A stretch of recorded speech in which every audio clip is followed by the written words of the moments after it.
LeBron though, I finna slam dunk. Get big on you fake pumps. That pump ain't no fake pump. Bitch fell for the pump fake. Got him talking like first take. Get it right on the first take. Hit the hole in the first. Mic check, mic check. All right. Another episode of Sit Down with Slim. We got the men of the hour. The Shaq and Kobe of Augusta right now. I like that. Truez and Chris, man. What's going on? What's happening? What up? What up? How I like doing? that. I'm gonna say LeBron James in the Dwayne Wade. D Wade. 323. That's the 323 right there. Okay. For y'all who didn't know. Truez, man. You dog, you been getting me in a lot of trouble lately. How? Everybody saying I'm a Truez groupie. Yeah, shit. Dog, one of my partners, I ain't gonna say his name. Dog, this is exactly how I want to start the podcast too. Yeah. I ain't gonna say his name, but yesterday he was like, "Man, I really wasn't even on Truez until you just forced them on me, bruh. Like you just was supporting them so." Pause. Yeah. He was like, "You support them so much, man." He was like, "You team Truez." I said, "It's funny because a lot of people say I'm team Native Sounds." So it's like I can't win for losing. No. I thought you were like team Native Sounds, but not in the sense of how they're saying you team Truez. Yeah. You know what I mean? I thought that, y'all niggas is tight. Like that's like evident. Like y'all on a different type of friendship level. Mm-hmm. You know what I mean? And they kinda ain't got no possessive behavior going on with you. Yeah. Which allows you to keep the friendship riding and you to do your work. You know what I mean? I'm glad you one of the ones who see what I'm doing and is vocal about it. And I think that's what it is. It's not a groupie sense. You have a voice, and a lot of people don't vocalize how they feel about my music, whether they feel something good or bad.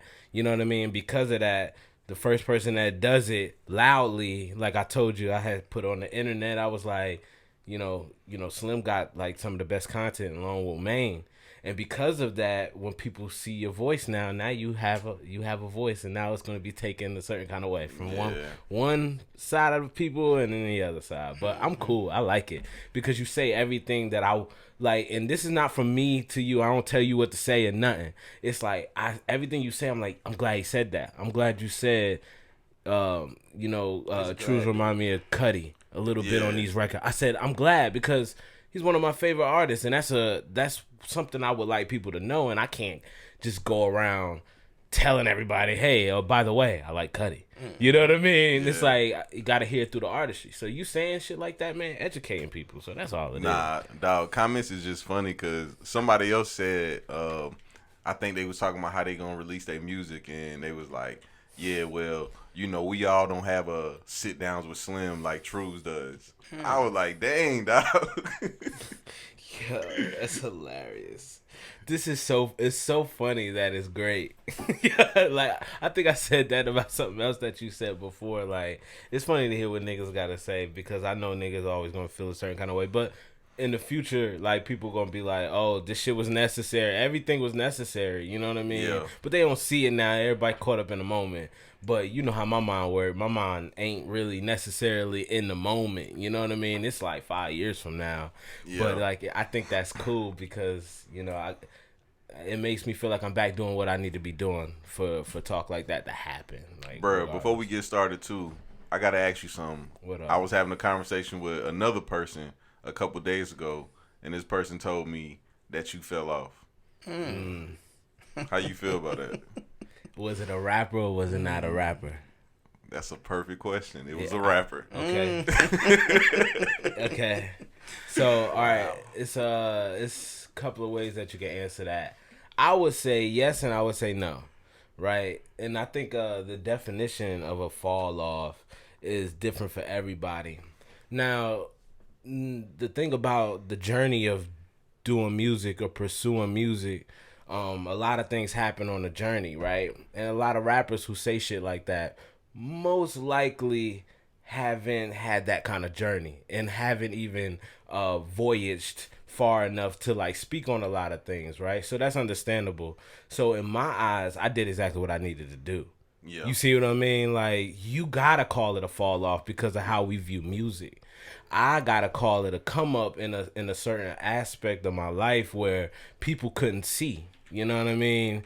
And so I kind of just did what I needed to do. I knew how it was going to be, reviewed and stuff like that. That's why coming out the way I came out, I had to make sure I came correct, because people got to know, I've been around, but I just couldn't do what I wanted to do, like, internally the way I wanted to.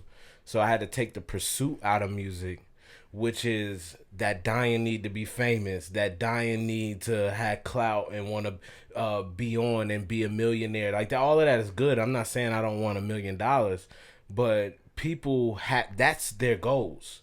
My goals is different from music. You know what I mean? Like, my goals, and I learned this when I was 25, my goals is to inspire. Yeah. So when you see me, you don't see an idol, you see an idea. Every time you see Truez do something, you're going to see an idea. You're going to find out what you can do. You know what I mean? And it ain't got nothing to do with me per se. It's just, okay, if I go ahead and I'm the first person in Augusta with a drone video, which I was, now guess what is going to make you think, oh, it's possible. I can do that. I can do that. That's what I'm for. That's what I'm ultimately for, right? Now, if the $1 million fall in my hand, a nigga grabbing that shit. Do I want $1 million? A nigga manifesting that shit. Am I pursuing $1 million? That's a different level, because I don't think that's necessarily my path and my journey. I help other people pursue that shit too, because that's a passion of mine as well. So it just all depends. But coming from a rapper, I can pretty much guess and be on point that they voyage hasn't even stretched as far as I have ever went. So to say something like You're that, correct they don't with know. Yeah, I know. They don't know what a fall off is. Nobody knows what a real true fall off is until you actually fall off. Yeah, I agree. Yeah. Another thing I hear about Truez all the time, lovely. I love that, is you're narcissistic. I hear that a lot too. I'm gonna be honest with you, Truez. It's some truth to it. He can. Yeah, it's some truth to it. This nigga, but not how people speak on it. Yeah, because it's the intent. You know the intent. Yeah. But you also say some shit that people can perceive shit. But I laugh at a lot of stuff that you say, because it's not. I know where the intentions are, right? So if you don't know me, that's what we're gonna say. But this nigga knew me before music, after music, and I'm during music. And during music, bro. I am literally the same person, and I've heard narcissistic at least 5 times this year alone.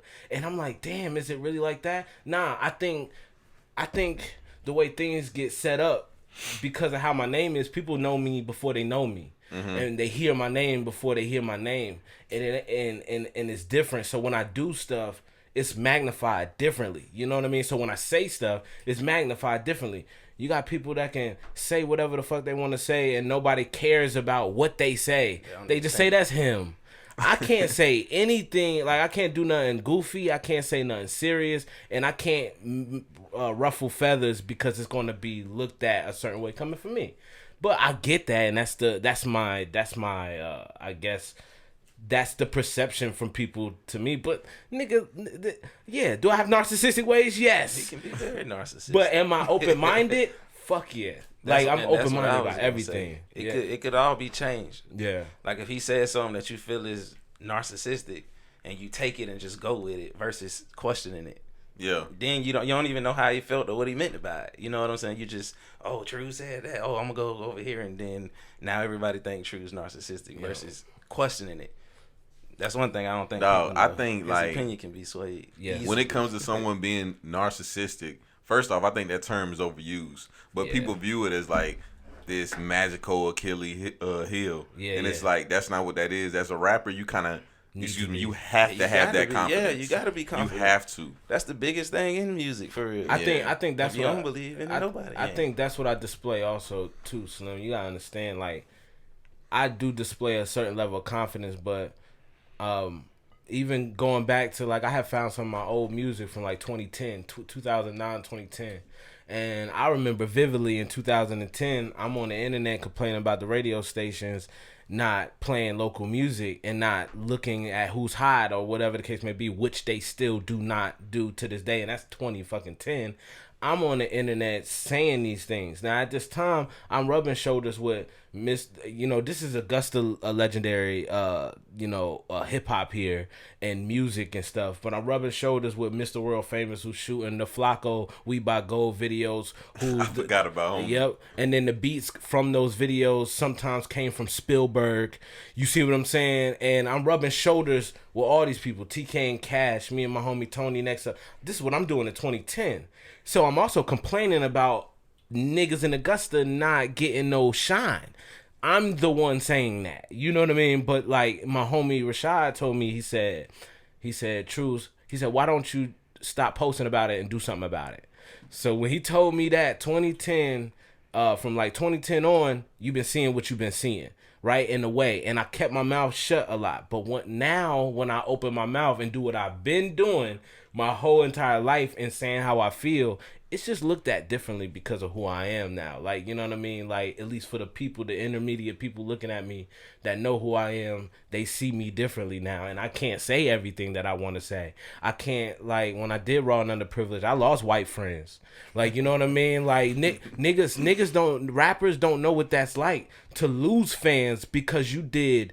To lose a certain demographic, a color demographic, a race demographic, because you chose to do content that was supporting your own people. You know what I mean? And then your own people say he fell off, but don't know what happened. What does falling off mean? Falling off just mean you ain't seen. That's just all okay. that means. Come on now. Currency got what in the bank? Currency got how many cars? Currency got all of this shit. Do you see Currency at all? No. Oh, and then other niggas will still say he fell off. Somehow they'll find that way to say he fell off until he dropped some music. And then they judge it and say it ain't the same. What was Currency project that was pretty mainstream? I think it was Canal Street. Probably. Was he still under Young Money at the time? This was recently. He had the right after bottle in the genie and something in the bottle. Yeah, it was that at the bottle. Yeah, I liked the project dog. I just didn't like his rollout with it. Like, I don't really like industry stuff. And you said at the beginning of the podcast, you would like $1 million. Dog, I couldn't picture you like enjoying yourself being rich. Who, me? Yeah, for sure. I'm not saying I couldn't picture you rich. I'm saying I couldn't picture you enjoying yourself. Like, why I not, seen. though? Yeah. Why? Because he's just not that type person. He remind me of somebody like Andre 3 Stacks, and 3 Stacks said, "I'm sorry, like I never wanted the money." But just because you're rich, that don't make you.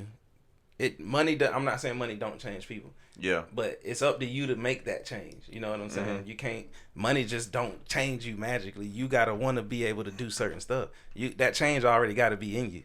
You know what I'm saying? The money just gonna enhance whatever he already wanted. Yeah, and you know what I mean? Now, if I had to know myself, that's 100% correct.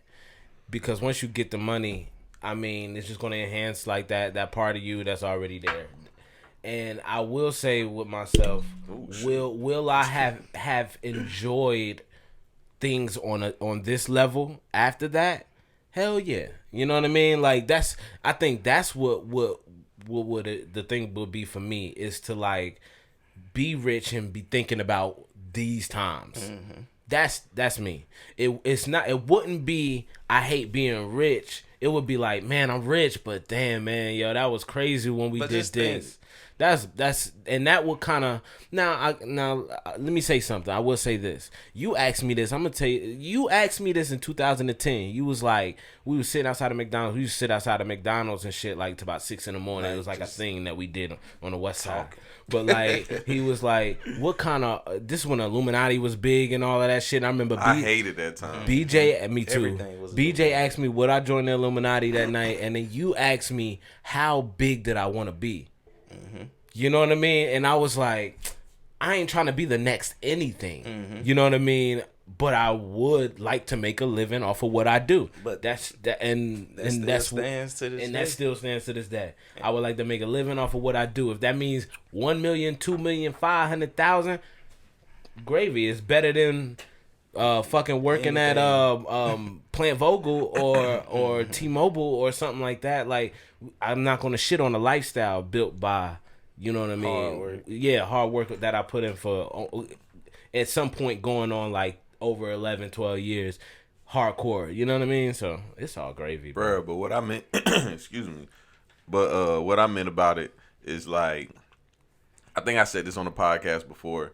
I seen a video of Michael Jackson, and he basically hired actors to walk around a grocery store, and he just went to go shopping. Yeah, because he never been shopping before. He I wanted to have go fun shopping. with that. And that's what I'm saying. I like, would do that. I couldn't picture you being happy knowing that you can't go to no grocery store. You know, I would say how. See, that's rich, and then there's famous. Yeah. Facts. Because it's plenty of people in the world that your neighbor could be rich. You don't Facts. know. You know what I'm saying? That's why I was saying when you say it I about would judge money, them if they live here and they know was what I'm that saying? rich though. I mean, yeah, So maybe that's subjective. let's revert. That's comfort. Yeah. Let's readjust the question. And no, I would not be comfortable being famous. Okay. You see what I'm saying? So that solidifies it. Rich doesn't dictate it. Anybody would want to be now, rich. I remember when I was a But kid, famous is different. when I was young, when I was dreaming about being the first kid of G Unit, I thought to myself, I was like, damn, I'd rather be famous than rich, because if I'm famous, I can always make money off of my name. That was a cool thought as I'm glad child. you brought that up. You tried to shit on Ja on the low with that post. You tried to shit on him. He Bruh, brought that shit up all too. this battle stuff, dog, is entertaining as hell because it's like everybody is picking sides and like it just feels like 04, We was 03 all talking over about this again. yesterday. Cause like, dog, let's be real, bro. I'm gonna just be honest. I was a big 50 Cent fan, but I also was a big Ja Rule fan. Okay. Ja Rule probably had more recognizable hits than 50, but 50 just has a way gullier catalog. So if they did an IG battle online, of course 50 is gonna kill him because the nigga's a fucking genius. So like Chris said, okay, are we judging off of features and solo, just solo? You know, what are we judging off of? Because with features, I told him straight up. I said, with features, because half of Ja Rule's songs was done in the 90s, they gonna hit different. They hit different because of the time period now. So he would win in a certain way, in a different type of way. Yeah. But you take away Mainstream you way. take away the features and leave the artistry on the table, and you realize that 50 Cent, everybody was bumping in the club and it was just him on the record. But bruh, And nobody ever had that experience with Ja Rule. Nobody. Bruh, That's just one record. he got some songs with people that quote unquote fell off. Who? And they was popping. Dog, he had Thug Lovin' with Bobby Brown. He had Wonderful with R. Kelly. 90s though, that's what I'm saying. They gonna hit different. That's why I was like, that's why I said the fairness is bad, because all of Ja Rule's songs, he's a 90s artist, so we connected to 90s music. I was listening to Ja before 50, but when 50 came out, it was 2003, and I'm just like, holy shit! In the club, Wanksta, 21 Questions, and then there was no Ja Rule. He wasn't even out that long. Let's not forget, Ja Rule wasn't out for 15 years, 12 years, 10 years, and then 50 come. It's like 6-7 years here. We talking about the last couple of years that Kendrick been out, and then here comes 50 Cent, and he smashes out for only 5 to 6, 7 years, but all his hits go to the roof by himself and with features. And I think that's a different story. So yes, Ja Rule will win in the eras like the basketball 90s era versus today's athletic era. Yes, certain players will beat out some 90s players, but if you take them back to the 90s, they won't. If you take the 90s to the 2000s, sometimes they won't, or sometimes they will. You take Ja Rule in the 2000s, which was only 6 years deep into his career, ain't shit. One shit popping. Once 50 came out, and he was still hot. He was still Ja Rule. He still had Ashanti. It's just 50 Cent by himself was the biggest nigga, dog. Like, all his hits. P.I.M.P. Like, and then you got, even when it went over to the Massacre, and then you had, like, little stuff like Get in My Car, and then you had stuff that he wrote for Game. If you really want to do features and shit, we can start doing the stuff that How We Do. We can start doing Hate It or Love It. Like, these are classics that Ja Rule only got the R&B rap classics. That's about it. He ain't got the rap classics. And 50 got R&B and rap classics. Some people call Clapback a classic though. Clapback, I can't even tell you what that song. I hate that song. I ain't gonna lie. I'm just saying because I heard Joe Budden call it a classic, and I was like, Joe Budden also said that he was gonna beat Lloyd Banks, and I'm like, bro, first of all, and Fab. Come on, bro, hit for hit though. He said hit for hit. Lloyd Banks, who got On Fire. That's the only hit I can think of for Joe Budden, for real. Yeah, he got another hit? song called Fire. Yeah, that's it. The rest of his songs is real emo, and I want to kill myself, or I'm depressed because my girl left me. Shit. He put his Come people on on a podcast in a real peculiar situation because they had to like not put him down, but they had to tell him like, Joe, no, Come on, bro. no, Joe. They definitely rock with him though, because I ain't gonna lie. Every day I get on there, I probably would tell him like, Joe, you wasn't a good rapper, dog. Yeah. Not saying he ain't got bars, but he was not a good rapper. So, dog, when I think of a rapper overall, I think it's about way more than lyricism. Because if that was the case, what's homie name? Papoose. Papoose would have been like the #1 rapper in that time frame because he had more lyrics, more bars than anybody in that time frame. And he like the New York guy. It's about more than that. I met Papoose at Shade 45, and he kind of like, he was like, he ain't want to talk. I be forgetting you rubbed elbows with them industry. Yeah, niggas. dog. That's what I'm saying. Like when niggas talking about like, don't come to me about no shit, bro. When like don't talk to me. Like that's why niggas don't talk to me now because they know they can't talk to me. But like, don't get me like upset. Like I'm cordial in the idea that I'm here. Like I'm cordial in it. Like I'm like I made decisions. I like how I started this podcast. I got Truez in his bag. That's real talk. Like I'm cordial with the idea that I'm here because I made certain decisions to stay and be here and not do certain things that I know half of these niggas would have jumped at, and when everybody here in the city was looking at them like they crazy. You know what I mean? How many deals they would have had to like sign, and how much money would have got taken from them. I just don't want to hear it. If you don't know, you don't know. But if you know, you know. So when your music come from a real place, certain things got to be taken care of. He ain't just doing music from a point of I just want to do music. Yeah, bro. Music means something, and you can't have a real story or talk about real stuff if the real stuff not taken care of. Bro, I had to come back on some shit, bro. And after the house fire in Atlanta and take care of my mother. A lot of people won't even know how it is to try to go on this voyage, and before you get to where you need to get to, you got real life issues that you got to take care of. People know what real life issues are, but when it comes to these rappers, if they was in my situation and they did the opposite of what I did, they ain't shit. That's how it would be. But they don't need to know all of that. You gotta listen to my music and then come have a conversation with me and ask me about some things. But like other than that, you're not gonna know those things. I'm not gonna tell you that. I'm not gonna give you the satisfaction. I'm just gonna tell you, I understand what a fall off is. Yeah, I get how you could perceive it. Yeah, like I get it. But like, okay, let me if I write a book, nigga, like all that shit gonna go out the window. Bruh, does that criticism bother you though? No. Okay. I like it. I write off of it. Everything you see me do is based off of those things because nobody says them. I have to say it for myself first. This is the deep part about this conversation. The deep part about this conversation is no matter how many people don't fuck with me or fuck with me, they have always been silent.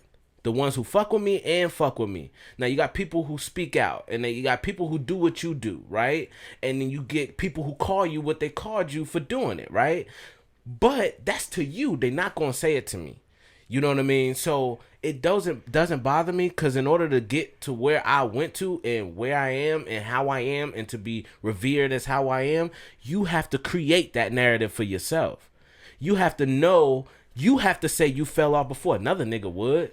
You gotta see the fall off before another nigga sees it, so you already know how you about to come back. Like, I done came back 6-7 times in my mind, but it wasn't the right comeback, so nobody ever seen it.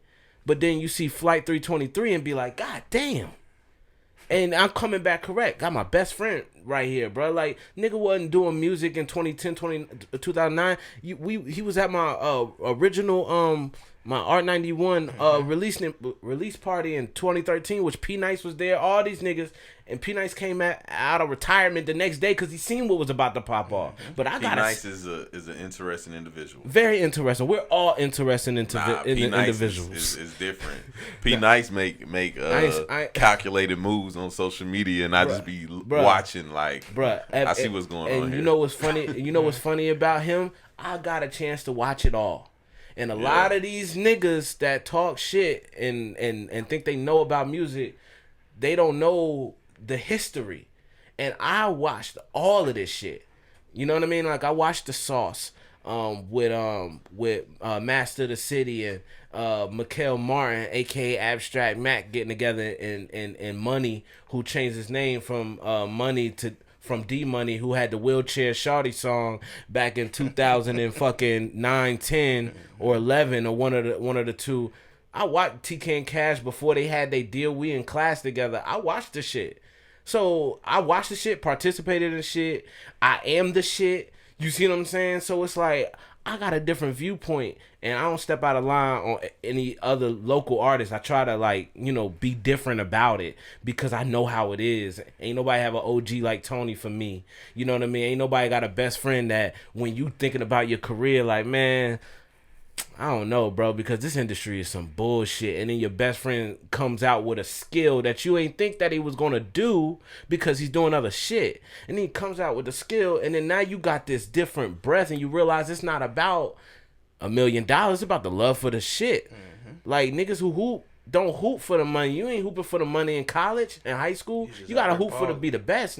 And these niggas who talk shit, they still in college. They still in high school. Bruh, so where did that skill come from? Just wanting to do it, really. You gotta, in order to gain something, you gotta want something. Want to learn how to make beats? You figure it out, you know. And with your schooling though. And I wanted. Well, if we want to make it a thing, even going back to 2009 and 2010, I told him when he started rapping that I was gonna figure out a way to be the 40 to his Drake. So, okay, that's real. That's so. How long ago was that? 2009, 2010. That's 10 years ago. You know, almost close enough. 2009, but so from that point on, I left in 2010 to go to the Army. So from 2010 till it happened, it was always in my mind, learning how to be an engineer, learning how to mix music, learning how to make music. I grew up in the South with my dad, you know what I'm saying, having me listening to James Brown and Temptation, like any black blues music, country music, all that, any type of music. So and narrate in the car ride. Teaching He'll turn you some shit on and narrate this song. He wrote this song. No, the drummer like James Brown because of that nigga. You know That's like my second fam. So I'm learning. This is my second family. So I'm like riding with these niggas, learning this too. Like this is his life though. Like it's like he one of the brothers. You know what I mean? But all that goes into listening to music a certain type of way, knowing how to structure a song and do all this kind of stuff. And then I heard about Full Sail, in probably 2011, and did my time in the Army, built up my little GI Bill, honorable discharge, boom, go to school, learn everything I need to learn.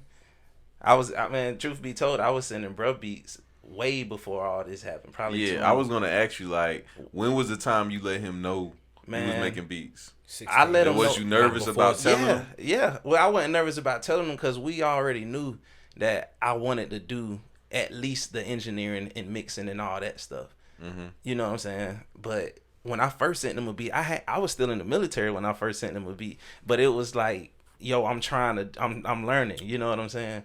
And once I went to school and I understood it from a technical standpoint of cutting out 40 hertz and understanding what that means, low shells, high shells, compression, and all this different type of stuff, then it's different when I'm in there making beats and learning how to do this. You know what I'm saying? So it took me from 2013 all the way up to 2017 or 16 was when he first recorded on one of my beats.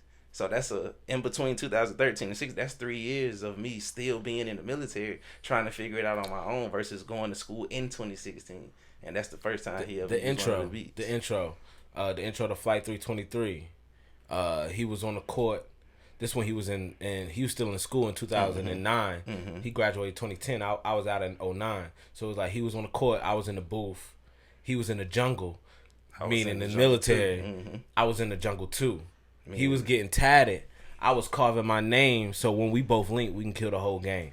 Bruh, so you only had dreads for 4 years?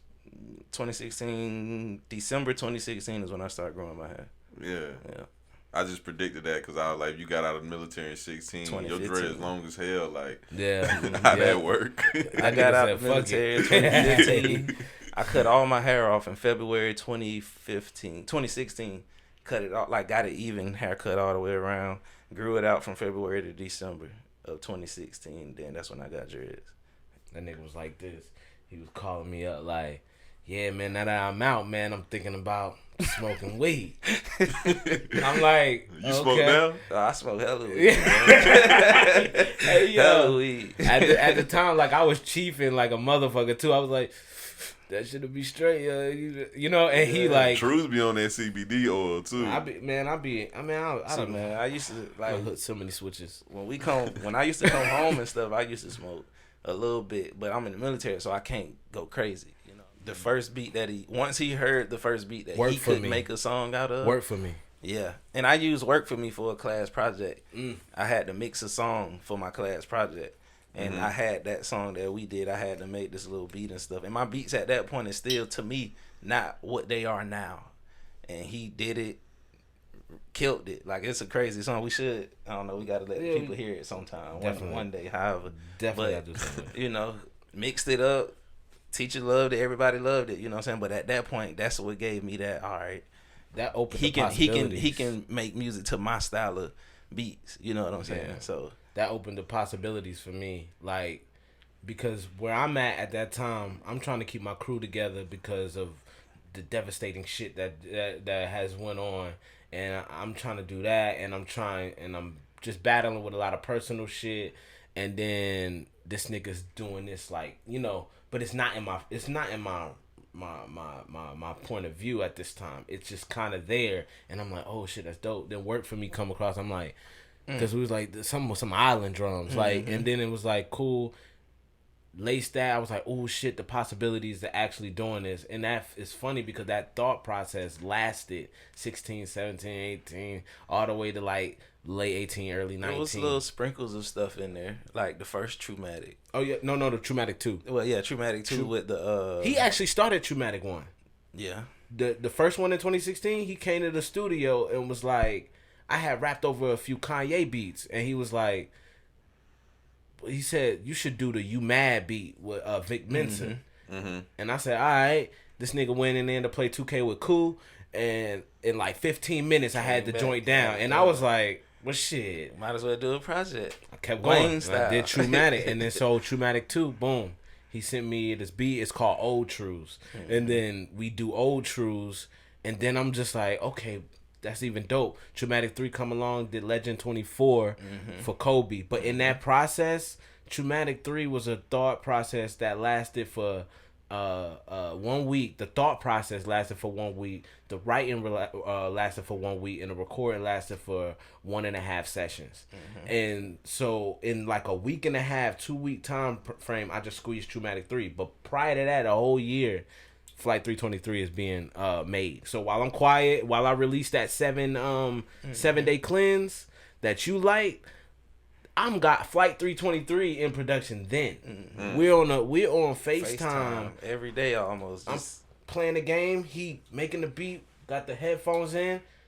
What you think about this? That's dope. I like this. Cool. Let me do this. Hold up real quick. Yeah, how long you want it to be? Like, you want a 16-bar verse? You want an 8-bar verse? You know what I mean? All that. Let me get the hook in the beginning, but it's gonna be a different hook, and then let's just come with the bridge afterwards, and then do the verse. Put just the drums at the beginning, and then I'm gonna do something, and then just structure the beat however you want to. Just trust me. All day, just like this. I'm at home, and that's what we doing. About 3 guys start freestyling. Some of the tracks came by me freestyling, and I just remember them and try to make better words to them. And then him sending me like, I think I got this. This reminds me of this. So he says, now we're comparing songs that we're doing together with songs that we've already got together. That's how much we're working. I'm sending them voice memos. We're basing shit off voice memos. This shit lasts a whole year. Now let me break this down. Let's break down the title, because I never broke down the title for you. So 323, of course, LeBron and Wade. So then you got, during that time, this is LeBron's first year in with LA. We both tripping off of the fact that, damn, this his favorite player in year 16. What my favorite player retiring. Right, kind of feel like me, like in music a little bit, right? So I'm just the fall up, and I'm just like, man, but I got 3 rings, but like, so we watching LeBron, and we building this music based off of legacy. That's what we're basing off. We're getting on the phone and we're talking about, man, yo, you seen this and man, he might and then he goes down, boom, and then all right, fast forward. Kawhi wins the championship. Fast forward after that, AD comes to LA. What number AD is? And he number 3. So we got the project done at this time. Now we just hoping for the best for LeBron at this time. And then we like, man, what we gonna call it? Boom, boom, boom. LeBron makes this post and says, "Ladies and gentlemen, this is your captain speaking." I remember LeBron that right. We on flight. It was 23 6 23. Like, he even put his jersey numbers in there, like as the title. So, but it was flight jersey numbers, right? And I sent it to him. Didn't say not one word. He sent me back a question mark, and I said, "Read the caption," and then he said, "That's the hook." And I mean, he said that's the title, and I was like, there we go, flight 323, and then I veered off, and then it came back with some more shit that was like flight oriented. Like, I veered off for like a good month or two. I was like, nah, I think about changing the title, and LeBron posted something with flight like 323 in it, and I was just even with pictures, like not necessarily LeBron, but AD and LeBron standing next to each other, and it's like somebody took the picture of them from behind, and it's just 323. You know what I mean? All that kind of stuff. It's just even with when Wade retired, going back another year, and they showed the little jersey swaps, the pictures with him in his 323 and stuff like that. And this is how me and this nigga built our bond, like a real true bond. I met him early at Michael Curry camp at as kids, Glen Hills as kids, way before all this. And then fast forward to when we go to high school together. I left Josie. I didn't know if I was gonna know anybody at Westside. And then I left Josie and I went up to Westside and I see this nigga. And then one of the things that we just bonded over the whole year, with a couple of other homies, is our favorite players. And we all had different favorite players, but they all came in the league at the same time. So I'm waiting it, and he wins early. Like, you know what I mean? Like, so it's like I have just one ring. Yeah, he wins early, and that's kind of like me and I feel like my rap career. Like, I won real early. Like, when I was like going real hard at it, I got W's mad fast. You know what I mean? And then I went through some personal shit, which is like Wade going through the injuries and shit like that. So me and him linking up is telltale to me. It feels like the LeBron to my D Wade at this moment, where I can win 2 more rings and I'd be fine with that. You know what I mean? I can come out with a couple more good bodies of work and be fine with my artistry, and then grow in different areas, you know what I mean? And just solidify things on a certain kind of lane. And that's the importance of this connection and the album for me. The flight is over the bullshit. It's just, it's like away from the norm, away from what's been going on, away from everything. And it's just doing it with great music and not just hip-hop, emo, boom bap shit. I got great music, songs on there that you can listen to any time of the day. It ain't the old truths that's going to make you think about some shit that happened in 2012. You know what I mean? Like, nah, it's like we making great records over here. You know what I mean? For me, that's the new focus, to make great records. While he's still growing with his production, I get a chance to grow with a sound, with a producer. And I've never had that. You know what I mean? My whole life. Shout out to like J.I. and stuff, who sent me stuff, but I mixed them up with other stuff. J.I. Yeah, classic man. Yeah, but, bro, yeah, hard. That's for real. That's pretty much that's how it came in fruition. You know what I mean? It was building from 2016, but that shit solidified in 2019 and just dropped in 2020. Perfect timing. On 323. And it started something. Spielberg told me to push it back. That was my first time. This is my first time putting out, like, big, other than being on Truematic 2 and stuff like that. But that was the first time the world, for lack of better terms, got to hear me. You know what I mean? Mm-hmm. And when I think the first song, it was in between Hollywood and All in My Bag. I think it was Go. Hollywood, my favorite song too. No, Go. And Go not even on the album, so they don't even know what we're talking about. But it was a song I did. I made a beat. I'm glad you said that, because I got a question about that. How'd y'all pick the songs? Because it's only how many songs on the project? 10. Yeah. I know y'all had way more. Nah, about 15. Yeah. Oh, y'all had 15? It was a couple more. I was recording other shit in between. But like we had 15 solid records for the project. You know what I mean? The Truematic stepped in. You know what I mean? Like, so we had good 15, but it didn't need, I just felt like it didn't need to be past 12. I didn't need to, I thought about 7, but then I was like, nah, that's cheap because people been waiting for a minute. 10 was just the perfect number. You said 10 was the perfect number. So with Truematic, were you attempting to have like basically all the Augusta artists that you really rock with on one project? Was that the thought process with that project? Yeah, and no. So yeah, not know that you're wrong, but it's just more to it, I guess. So I don't get a chance to work with people. You know what I mean? And that's just what it is for whatever reason. So I feel like when I have albums in store, because it's been so long since I dropped the album, this is technically my first debut album because I've been around, fortunately and unfortunately, during that Piff eras, and there was no iTunes eras. So a lot of my shit was dropped off the grid. So this is my first time on the grid, so I need that for myself, right? Mm-hmm.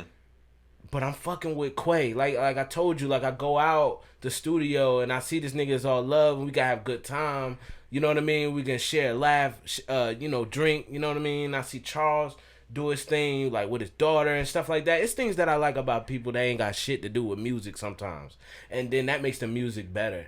So when I reach out to Native Sounds, it's not like I need Augusta niggas. It's I would like Augusta niggas, but I like them. You know what I mean? Like Mayo was the feature that I did for the 7-day cleanse. Because I like Mayo. You know what I mean? It's like I try to, who I'm liking at the time, I don't listen to a lot of music. I don't listen to a lot of local music, and I don't listen to a lot of music in rap a lot. So when Lil Nah, I know Lil Nah about to drop, and finding out that we cousins, of course I gotta do that. What the fuck? Like, of course. So I gotta get him on it. This project dope too. I just did a review video for it. Yeah, man. Like, and that's an anticipated joint. But look, right before all of this, like you got Flight 323, you got Native Sounds dropping, you got Lil Nah. You know what I mean? Everybody on the Truematic 3 is who you about to see this year. You know what I mean? And that's for me. I felt that energy. I don't listen to everybody. Tia Tut on there. She just dropped the single. Like everybody you about to see this year was on that tape because I felt that energy because I don't listen to a lot of music. So when the energy reached me, I gotta pay attention.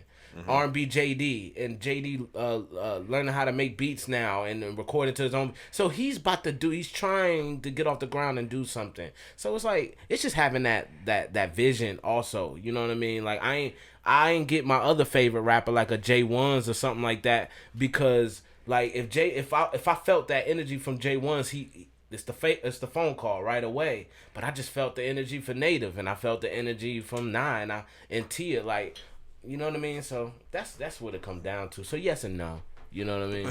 Yeah. But the album needed to be mine. You know what I mean? I couldn't put nobody on that particular project. It's my first one, my best friend. Like I'm like, fuck that. Like we gotta do this shit. This has gotta be like we're bringing up Chris Bosh later. Like you know what I mean?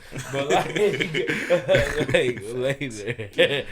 But yeah, man, is and the feedback is tremendous too because that's it gotta be my highest like anything because 2,000 streams in the first week for me I feel like it's so great with no video like you said on the review. That's another question I have. My Nick, it's coming. Oh, yeah. Okay, yeah. Let me answer that real quick. I was telling his brother and him the other day. Reason why I ain't do no video, bro. We all suffering from this coronavirus shit. I got my Michael Jackson coronavirus glove on right now. We all Michael Jackson coronavirus. we all suffering from that shit, right? I didn't want to put out a visual supporting my album when we are all suffering from the same exact thing. That Cudi and Travis Scott track drop, right? You heard it? What's the first line? Something about we took it from outside straight to the couch. We put the mic outside and this shit.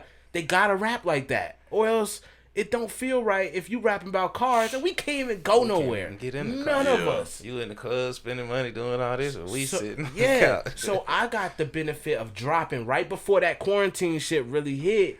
Everybody got a chance to listen to it and they can still listen to it with no distractions. So soon the shit get lifted and everybody start to move again, the videos will start to make sense in people's lives.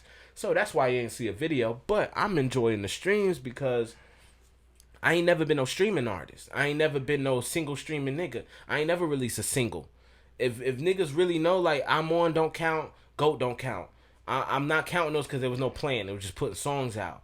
I never released a single and was like album coming and then the album dropped. Never did that. It was always video song. That's why you put Wax out first? That's why I put Wax out first, so people could hear that hunger again. They could hear that I put in you did it before. You already know. Like I did it before. Like I had to let people know that it's coming. You know what I mean? I got something for y'all, and then everybody bought it up. 2,000 streams in the first week.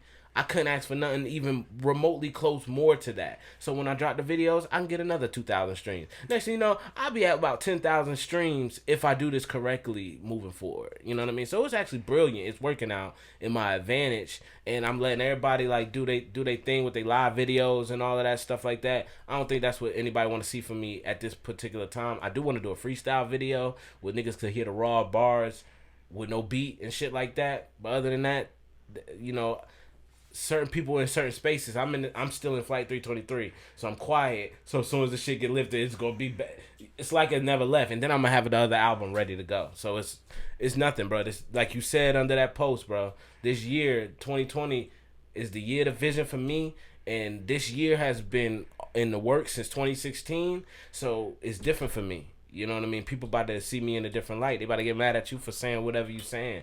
They about to get mad at you because you're gonna sound so much like a dick rider, because you're gonna be like, damn, Truez, this album hard too. This album hard too, because I'm trying to make great records, and that's all I'm doing from here on out is making great records. So when the next album come out, you're gonna be like, bro, I'm not even gonna lie, it's hard. You just saying that now. Yeah, nah, it's not like that. I'm working on that. Second album been in the works before Flight 323 was even fucking done. Alright, I said, nah, this gotta be second album. Right in the middle of, cause you just know. Like niggas don't understand what I put into it, what he put into it. Niggas don't understand what goes into this music shit, which is why we all still rubbing shoulders. You know what I mean? And only difference is I chose to. Yeah, dog. That whole dick rider shit, that shit don't bother me simply for the fact that, like, it's real. You just support who you support. Like me personally, dog, and the same person that said you fell off, I was having a conversation with them, and I was like, it's even more than the music when it comes to Truez. Like, I really support people that have a vision, pursue it, and stay consistent. And that's my whole thing. Like, matter of fact, me and Chuck from Native Sounds, we always talk all the time, and I always tell them, like, you know, y'all should be bigger than what y'all is. But a lot of people in the city might not know your work because you're not putting enough out there. Mm-hmm. You got to stay consistent. You got to be on there, and you do that. Mm-hmm. So I understand why people might be like, Slim, you dick ride. Nigga, also, he consistent. Also, Slim, what do you see when you go to my social media, bro? You see music. Yeah. And then on top of that, me and Maine talk all the time about how, like, you know, Maine is real big on this. I'm actually not that big on it, but he huge on this. Like, if he does a podcast with somebody, especially an artist, he feels like they should promote that podcast more than they promote anything. You know what I'm saying? And what I do with your joint. You do. I appreciate that a lot. Put money behind it. Mm-hmm. Yeah. Who else give a fuck? They feel like we talked about this last year. They feel like they doing you a favor. Yeah. Facts. No, nigga, I'm going to take your content and I'm going to do what it deserves to be done, which is I need to put $20 behind this shit, whether it's 20, 50, 100, 150. Everybody see it. Everybody got to see it, bro. Everybody got to see you. Everybody got to see me. And you know it's working because, like you said earlier, the dude was like, everybody don't get to sit down with Slim. Like, yeah. You see what I'm saying? But because of that, everybody got the chance to see a sit down with Slim. Mm-hmm. Because if I'm promoting it and if I got it in the Augusta area, guess what? We all in this. We all in this shit. And they be seeing it more times than they gonna say they seen it. Because I gotta promote it off and on every other week. So it's like, nah. I talk about that, dog. Those silent haters, bro. Like, man, no lie. Bro. I think my number one supporter is somebody that hates me to death and always making posts about me. I think he's my number one supporter. Could it be? Look, I need you to do me a favor. I need you to ask him a question because I gotta use that. I hate to do that. Ask Chris a question though. Hey, use the one downstairs. But yeah, dog. So whenever you came, whenever y'all dropped the project, like, how did you feel about it? Were you a little nervous? Like, I just don't take you as a type person that like wants a lot of feedback on social media and stuff. No. See, all right. The thing about feedback with me is, like I said, this is my first time doing it. Mm-hmm. So my feedback is strictly for growth.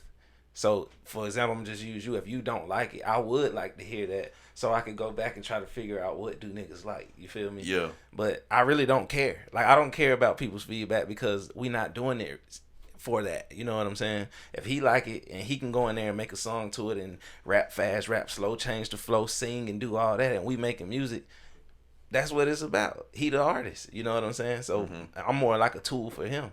You know what I'm saying? But coming to the release point, I was a little nervous, but I was more so anxious than like, oh, I wonder if people gonna like it. Oh, somebody gonna say this and that. Like, I don't care about that. I don't care. I could care less. You know what I mean? But not to say that feedback isn't welcome. If someone do like it, tell me you like it. You know, I appreciate it. You know what I'm saying? If you don't like it, I appreciate that too. You feel me? That goes growth. back to the dick riding thing. Like, people scared to say when they rock with something because they don't want people to say, "Oh, you dick riding." That's the number one thing with black people. You know what I'm saying? And I hate it because what's wrong with telling somebody they doing something good? People look at it like, oh, it's soft, or I'm showing emotions or whatever. Like, bro, bump that. You don't know how much that'll mean to the next person. Even if you don't like it and you say something like, keep doing your thing, bro, I will appreciate it. You know what I'm saying? Like, you don't know how that would affect somebody, you know? And something as simple as I heard the project, oh, yeah, y'all, I see y'all working, you know, keep grinding, whatever. That's going to keep that whatever person, not me, but whoever, going forward and doing what they doing, going hard at it. But, bro, you know, in Augusta, it's not too many producers, though. Yeah. So people gonna support who they want to support because of that. You know what I'm saying? Yeah, I mean, it's a couple producers out here. You know, the dude who did I'm On. You know what I mean? Well, he in the military too now. That was one of my young boys I mentored at Grovetown High School. Okay. Yeah, I did mentorship too, just for the niggas. Like when I was falling off, I was helping some of these children actually get some vision about themselves. I don't know if niggas seen that. I don't know if niggas do that. But man, you gotta be up pretty high for people to feel the impact of your fall off. Yeah. You know what I'm saying? Like, for anybody to say, "Oh, man, Truez fell off," for you to feel the impact of the fall off, how high do you have to be? You feel me? Mm-hmm. Come on, man. See, all of that's a compliment. Cause I'm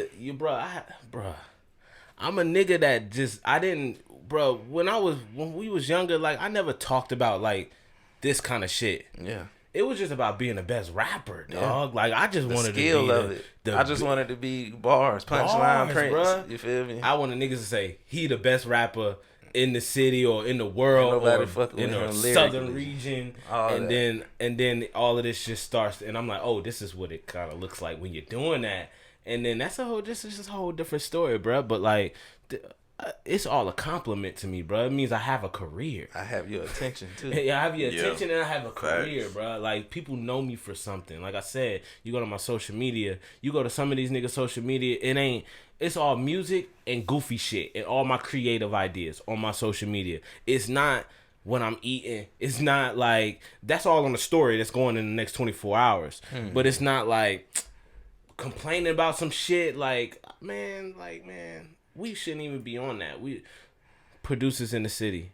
That's what we was talking about. It's some other producers out here. I ain't been in Augusta in a while. I am from Augusta, born and raised and all that, but with me being in the military, it took me away from here. So it is a few people in here. I can't really name too many, but I done heard others people's music. I'm not the one making it, so I can't be the only one here. I like Akeem Spielberg. Akeem Wells. Yeah. I know, bro, I rock since with Akeem. kid. Yeah. Me and bro went to Hornsby together. Shout out Hornsby. You feel what I'm saying? You see? So, I met Akeem before I started doing all this too, on some funny shit. Bro used to be tough with the music even back in the day. Yeah. I remember. He told me that. He said he been playing instruments since he was young. Bro been going in with the music back in the day. I remember, bro, when we was at Hornsby, I don't know what it was. It was like something we did. We was probably in about 3rd grade. And it was like a little talent show, whatever, get in front of the class and do something or whatever. And bro went up there and had the mic and did Back That Ass Up by Juvenile. And had a couple dudes behind him, and he was just, girl, you're working, like, you know what I mean? But you could tell even back then, like, for me to even remember that and to see how good and how far he done came with the music, that shit always been part of, bro. You feel me? Shout out Akeem, bro, for real. Yeah. I like that story. That was a good one. See, that's a good one right there, right? Hell yeah. I met Akeem. Bro been with the music. I think I'm trying to think of a way to say this right. We went on a beach trip with some young ladies. That's how I met him. We stayed up.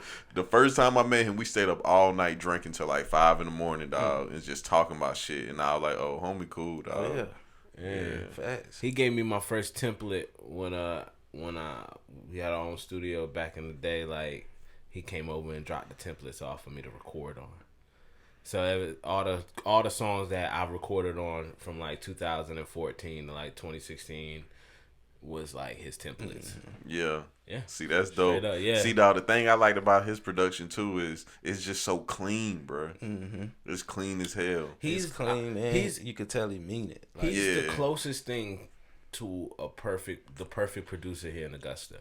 Okay. If you had to say who's the perfect producer, it'd be Akeem. If you had to say like who's the perfect one of the perfect, man, it's shoo-in, but one-stop shop, because he always working every day. I was telling you this story too, so I don't want to make it seem like he ain't at the top, because he at the top of my list any day, which is Spielberg. And he's like the same way. It's just Akeem, because of the instrument playing ability, he makes different beats. And so, like, he's tier 1. That's the top tier to me. Is the top tier is Akeem and Spielberg. Okay. You if you want to record something nice, Lil Nah be recording with Akeem. His beats is done by Akeem. Then you got some other niggas that might drop some stuff, and them shit's done by Spielberg. It's like 2 niggas, and then the rest of us who kind of like a certain vibe, right? Or if people are cheap, but if you like a certain vibe and can still get that great quality, you go to R&B JD, because JD got the good quality coming out the gate, where you can think like, maybe I can drop this tomorrow, right? And then like Spielberg might want to sit. He might be like, yo, I'm gonna sit with the record. You know what I mean? I'm gonna sit with the record for a day or two. I'm gonna do my shit. And then you got Akeem, which I recorded Peeping Tom with Akeem back in 2014, and it was a different experience, but I was re-recording the record, so I don't really count that. But so I don't really know his process too much. But Art Love and everybody, they record with him. Like I said, Lil Nah, AE, like every AE does record with Spielberg too. But AE got a lot of stuff with Akeem, even on her last album. You know what I mean? That's her big project too. You know what I mean? So those are the tier 1, bro. Tier 1 niggas that's out here, like producer. That's a producer engineer right there. You got Pompey over there, but he way out there. So you know. He just too far away, but he nice with the keys though. I know, yeah, bro. We got a nice little scene here, bro. You know what I mean? And it's like, you let egos and stuff get in the way. It'll never work. But Bruh, it's like, I was asked that question recently. Somebody asked me what I thought about the Augusta music scene, and I didn't know how to answer it, and I don't think my answer was a good one. So I asked you.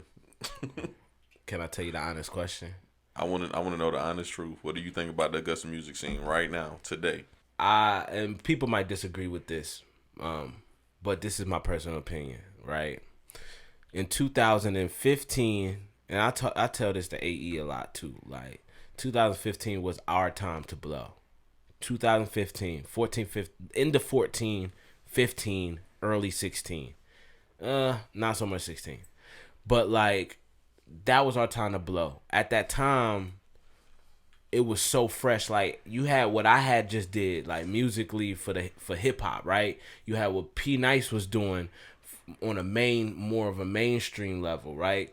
Because I turned down the radio deal that P Nice took to get Running Out of Money hot. I turned down that deal. You know what I mean? Like, that's what I'm saying. Like, I made decisions to be where I am because I know where I lie. And so you got that going on. And then you have Harvey Harv going on. You got B-Hen, and you got Down South. You got Jermaine. You got all of them in a group, right? They over here. You got The Sauce. with Micah, Westside Hardy, like all of that shit. You got them over here. Micah is my cousin, right? So we fuck with each other. Mac and Slim? Micah is Master of the City Wilson. Oh, okay. Mac and Slim was over there too with the sauce, but Mac and Slim Okay. go back to even before me or right around with me. So he's what they were TK and Cash was. So now fast forward to this time frame, and then you got Cameo. I don't know if you heard of Cameo, but Cameo, she was the female rapper with a hot radio record at the time, Lee and Dada. That's going back a few years. And so all of this is going on, and you got what I'm doing with Cool and Strat and all of them and stuff like that. I got producers next to me. Third Eye Yana was with me before she was with FAA, so she got her rocks off over here with Students of the Game. This is what's going on, and we're all meeting up at Fresco with Libra. You see what I'm saying? Now, Shout out Libra. Shout out Libra. And now we see the young niggas with the colorful hair coming up, because this is right before the Uzi Verts and all of that shit like that.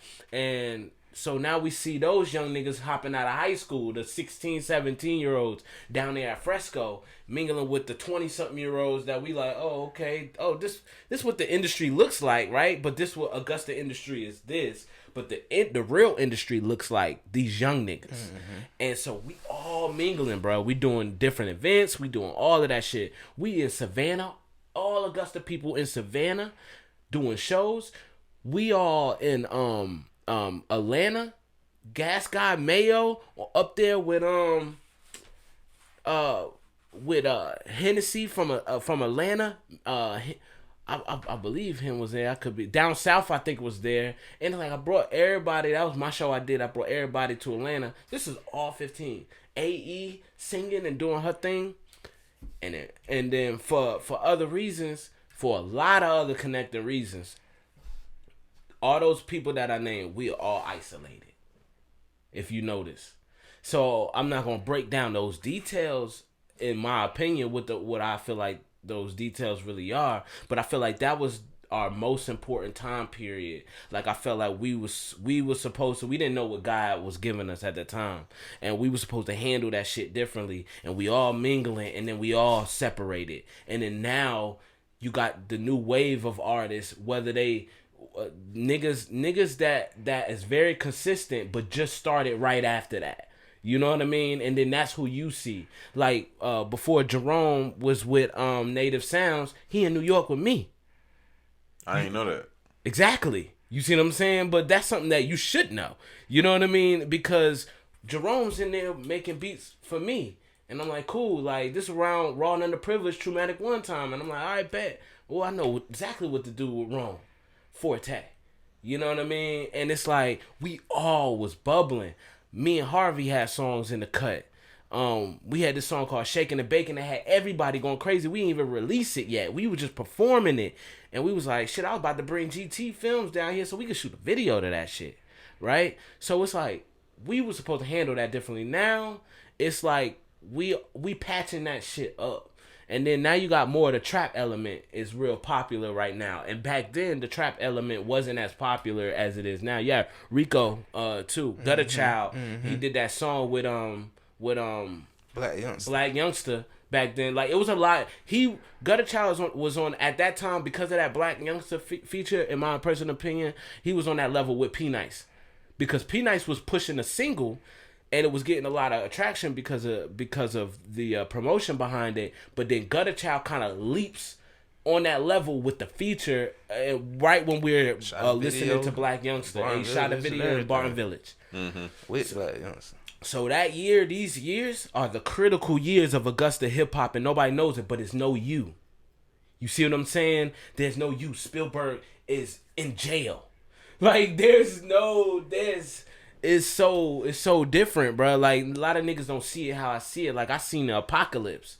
You know what I mean? And then now, and there's nothing wrong with the music that niggas do now, but it's like trap music or emo, like Juice WRLD type music right now. But before that, it was a mixture of everything going on. You got him shooting a video the other week, and it's like, but y'all don't know really where he come from. Y'all just see him getting these videos off himself, but like nobody knows where it come from. But we been looked at each other and we're just like, yeah, yo, like let's keep doing what we all doing. But we never came together, bro. You never seen Hen and Truez on a video. You never got the chance to see Harvey and Truez on a video. You never got the chance to see none of these shits. You and Hen would make a dope ass track. That's what they always used to say. Like back in the day, they always used to say, like, us two. And I still got people to come up to me. I think y'all should get a session, let him engineer it, and just lock yourself in there all night. Some shit'll come out of that. Cause Hen is dope as hell, but Hen thing is, I think he's too critical of himself. I've never had that conversation with him. I'm just guessing. I think he'll be too critical of himself because he got so much material he has already that he has not released. And I'm like, the only reason why he wouldn't release it is he's overthinking it. Yeah. It's him, right? Yeah. Could be. It could be a lot of things, but that is probably part of it. Hen know I love him in Traumatic too. I say I'm great like him. Got the juice in gin, whatever. But like that's cuz too. That's my cousin too. I think Hen, if I had to say and I remember asking him a few questions back in the day, right?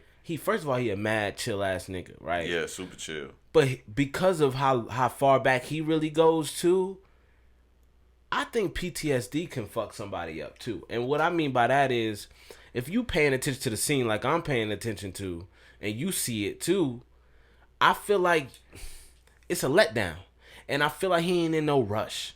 Like, it takes a little bit out of you. He remind me of my boy Cool. And Cool like my little brother, but when you see a lot, I don't need to, I do it.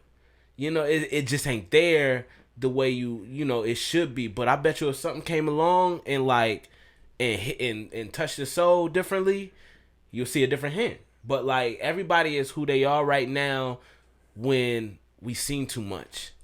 Real talk. That's why a lot of the niggas that's hot right now in the city is niggas that ain't have to see all of that. And everybody who's seen it, everybody who been in that jungle, everybody who was on that battlefield. So who is hot in the city though? That's my question. Because when that person asked me that question that started all this, I'm going to just tell you straight up. I was like, it seemed like ain't no scene in Augusta right now. Nah, that's what I'm saying. It's like the apocalypse. So who is hot? There is no hot. What the people waiting for is for it to fucking make sense. That's it, bruh. That's what I'm doing here. That's really what I'm doing here. It's not so I can be back on. You know what I mean? It's not. That's what I'm gonna title this podcast. You fell off. Yeah, bruh. I like that because it's not for none of that shit. It's so it can make sense, bro. The Augusta people that's supposed to put money in our pockets. Everybody complain that there ain't no money here. Everybody know how black people get their money in the music industry. Who buys the records? Be fair and honest with yourself. It ain't us that buy the records. Yeah, it's white folks. If it made sense and if it was marketable as a industry, those niggas would be driving from Grovetown and Evans to watch us. They don't know about us. Why? Because we so scattered and just fucking doing music out our rooms. You know what I mean? It has to make sense. You have to do this. Not for me. You know what I mean? But you have to do it for them. You the voice of the city. You got to do this for him. This is his first joint. This is something he's going to post. And then his people see. And then B-Jack, that we went to school with, who wasn't making beats either, is going to feel like, oh, back home in Augusta, I got somewhere to fucking go. Shout out BJ. You see what I'm saying, bro? He like, on the way. The vision is much further than a solo mission. This is not a solo mission, bro. Nobody ever made it with a solo mission, bro. Like, look at New York, man. 50 Cent needed Ja Rule to make it, right? If we want to go back to that, he needed a Ja Rule. He needed that energy, but that was New York energy. So then Ja Rule doing songs with Fat Joe and Jadakiss and that's New York energy. We ain't got none of that. So until we get that energy up, the people's gonna come out more. The people gonna be like, I like LaBeija, I like AE, I like Truez. You know what I mean? Oh, I love Hug Dog's production. Oh, Spielberg might be the best. Oh, Pompey got the smooth shit. That's what they supposed to say, bro. Like, and niggas get it twisted because they wanted to make it about fame and money. And once you make it about fame and money off jump, that's not what it was about in the 70s. And the reason why it popped off, why hip hop popped off, because that wasn't the goal. And every time that becomes the goal, it doesn't end well. It does not end well with these young niggas and these bad contracts. These young niggas, that artistry ain't evolving, and y'all like, oh, I'm not feeling young boy shit. Like, the reason why y'all not feeling this nigga shit. I've been hearing that all week. I ain't listened to the project. The baby shit too. The baby shit too. Because, that shit ass. But because look, the reason why it's ass is because off jump, the reason why they in the game is different. You asking for Kendrick and J. Cole. Why? Because you need to hear some good music. Yeah. You gotta make it make sense. I can't shoot a video with count money and throwing money at a girl while she dancing while we all quarantined with hand sanitizer on our fucking hands, washing our hands for 30 seconds. I can't do that because it don't make sense. Make it make sense for these folks, yo. Do a benefits concert. You heard it here first. Do a benefits concert right after this shit is lifted. Get some money into these downtown businesses. Get all the hot artists, whatever the case may be, clean your music up. Come out and make money for these downtown businesses because that they was affected the most. Make it make sense for people. And I bet you the white folks gonna be like, oh my God, I like him. Oh, I really like him. Invest in that. Yeah, we can invest in something for a cause. Yeah, bro. Like, it's simple, bro. It's all it is, bro. This is simple, bro. If I keep putting money behind you and put money towards the stuff that we do in our content, and it keeps getting seen as if it was television, and the other people can get on that train and do it too.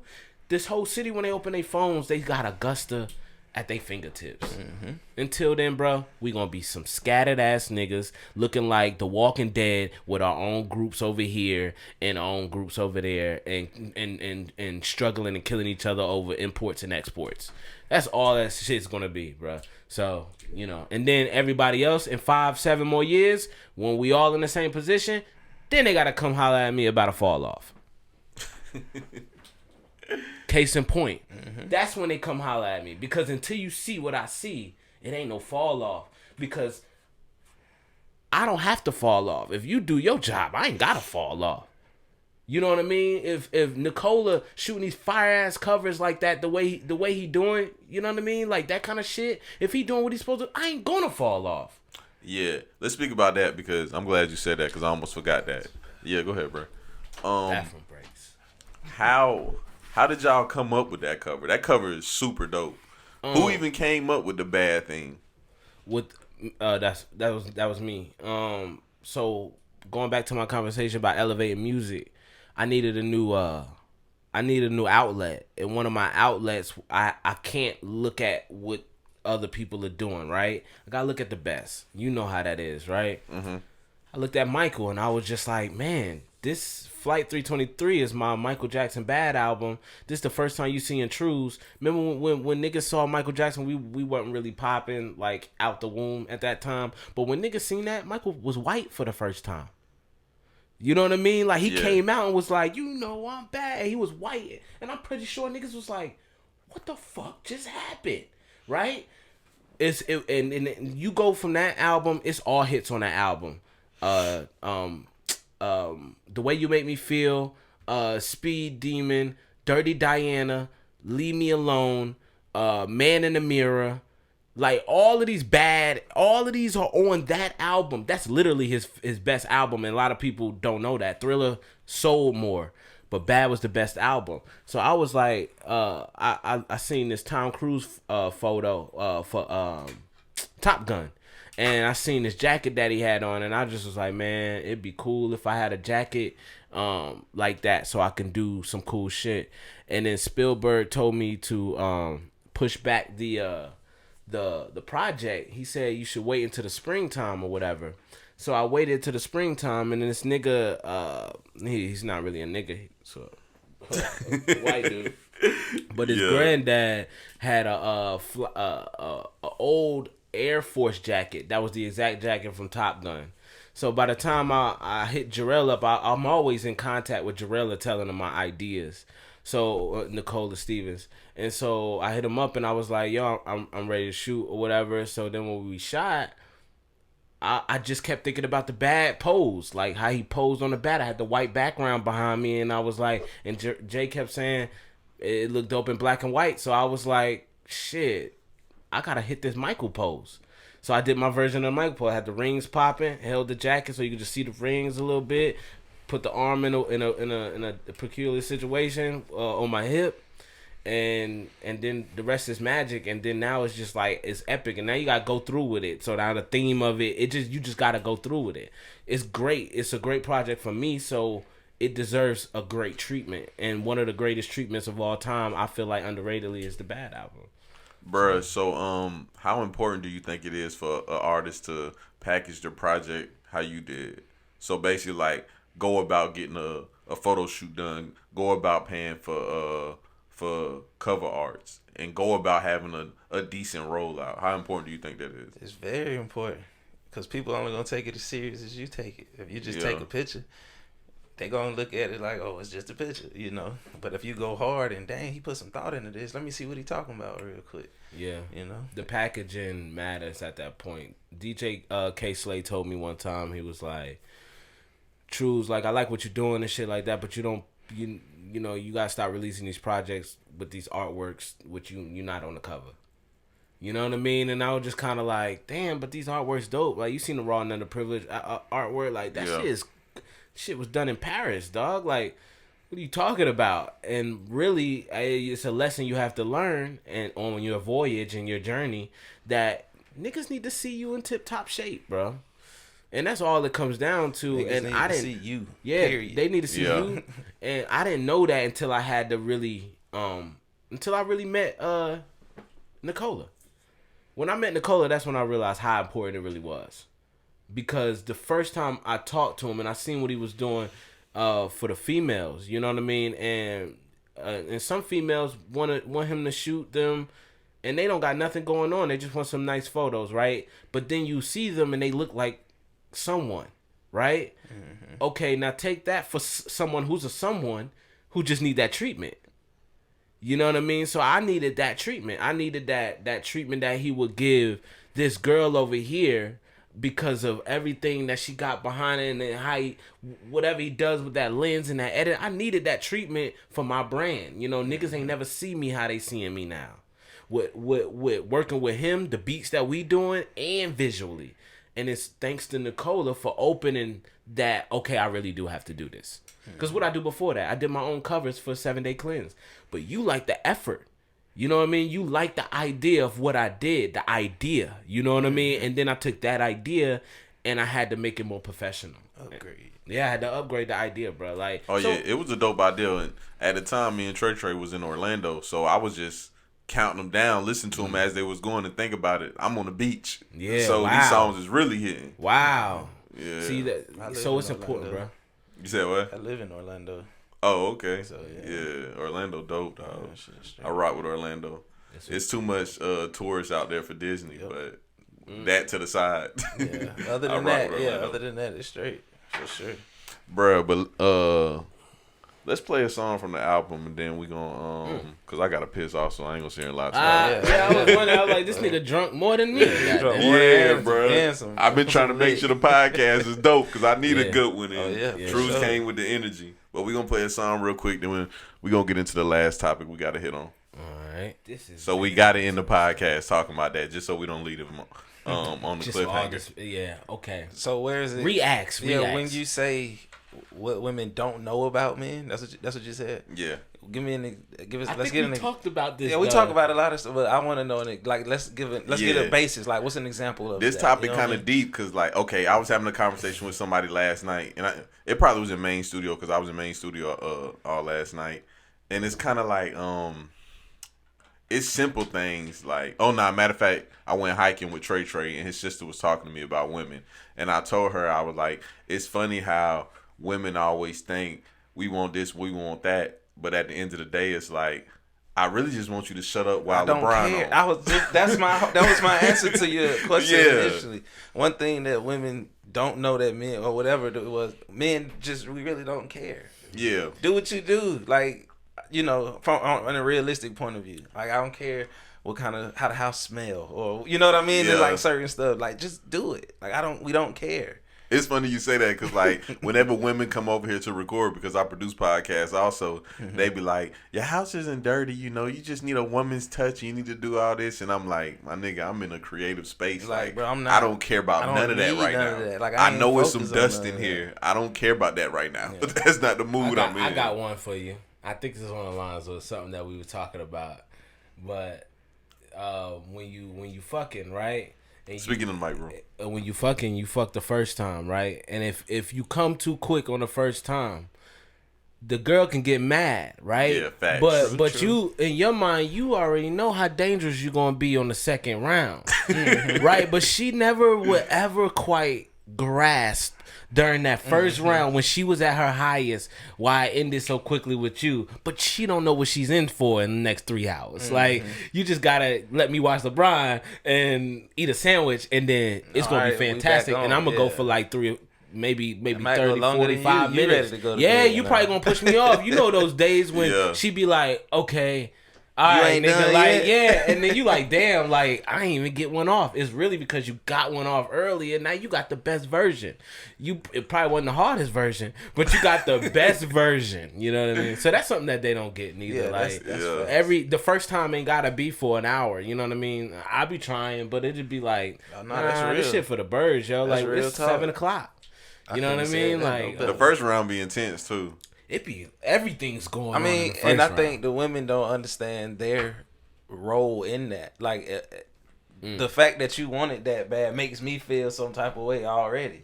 So if that joint is like rock fucking hardcore, like that's the science. It's ready. It's ready to fucking go. You don't fuck in a public bathroom for an hour. Yeah, that shit is. You know what I mean? Like, because for the moment. because right when we soon as we get in here, like, it's a different type of vibe. So this shit shouldn't even last more than 10 minutes. Bro, I always wonder, like, how women feel about quickies. They love it. Yeah, they love it, boy. Based on my situation, you feel me? They love it. They know they cannot ask for it because they know how they gonna look. They gonna be like, yo, you wanna go fuck in the bathroom? You like, some of them don't care. Shit. You trying to go fuck in the bathroom? Shit. But then it is more telling, I feel like, for them to reveal a lot of their sexual behavior in public or something like that. It's too telling, and niggas don't be taking care of females these days. So it's like, if she wants to do something like that and a nigga do that, like, he might be gone the next week and talking about it to other people. Because, like, it ain't important. Because she did that. She wanted to do that. You know what I mean? So now it's like, yo, guess what? Whereas sometimes you can do stuff with a girl that was, like, really shy and never said nothing like this. And all of a sudden wanted to do it in the bathroom. You like, oh, shit, of course. Like, yeah, let's go and do it. You don't tell nobody. Because it's like a moment now. Whereas a girl who want to do that shit, we just like, all right, fuck it. I mean, shit. We don't give a fuck. Yeah, like, you know what I mean? Bro. Niggas don't care. Yeah, but women who care but then ask is better. But women who don't care all the time, I mean, that's cool. But then she probably gonna give you a pass, and y'all probably got an open relationship, and you gonna be fucking other bitches anyway. If she don't give a fuck, but if she cares but want to do it seldomly and surprise you, that's the one. That's the keeper. That's the keeper. I think the number one thing that women don't know about us is that we always want head and we don't want to ask for it. Oh yeah. Yeah, because them big facts. Yeah. Anything we do to get the head seems bad. Yeah. Anything we do want to ask for it sometimes. Yo, you grab the hand like this. Yeah. Nah, that seems bad. Like, dog, it's like, oh.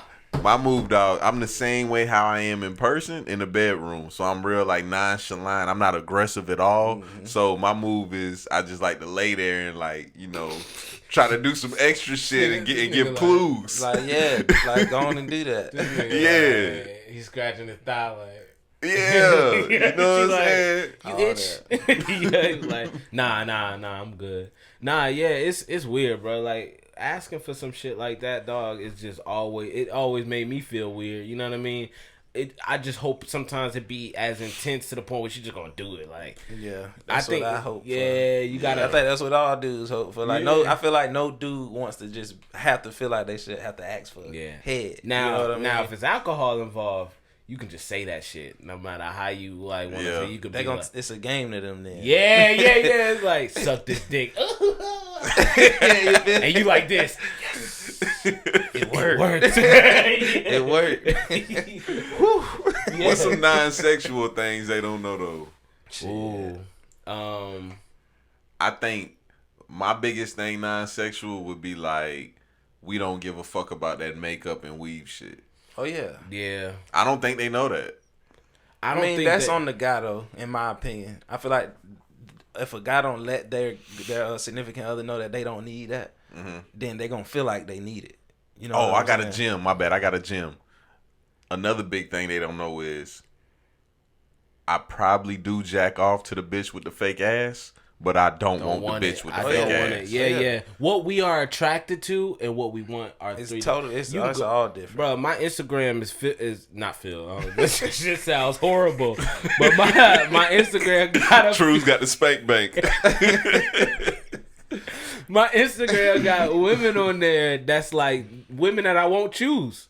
But it's just they eye candy. Me too. And yeah, it looks. Yeah, Yes. some people nice. are eye candy and bus worthy. But sometimes it's like sometimes the girl you want to be with ain't even neither one of those things. But she got this sexiness that you can't even fucking. Can't She even probably got explain. glasses and smart ponytail. Other Like stuff. don't dress like that. But you like. But what we did last night and you like this, that shit sexier than the chick showing her ass. Yeah. They don't know that, bro. They don't know that. That's and facts. I remember when I was young, I used to love little hood chicks. But I would never be with a little hood chick that ain't had no sense. You can be from the hood, but bro, I went to you ain't got no sense. I went to Murphy, bro. They was all around. I had to pick one. Imagine not being into one and then just having to fucking pick That's one. your only option. Yeah. Yeah. And she broke up with me. We in the same grade. She broke up with me because I was 12 years old in the 8th grade. But I'm like, we in the same grade. Yeah. Like, just because you 13, like, what the fuck that mean? Like, What you did? You skipped a grade? Nah, I started school in Jersey. Oh, okay. Yeah. That's why my mind different. That's the cheat code. For real.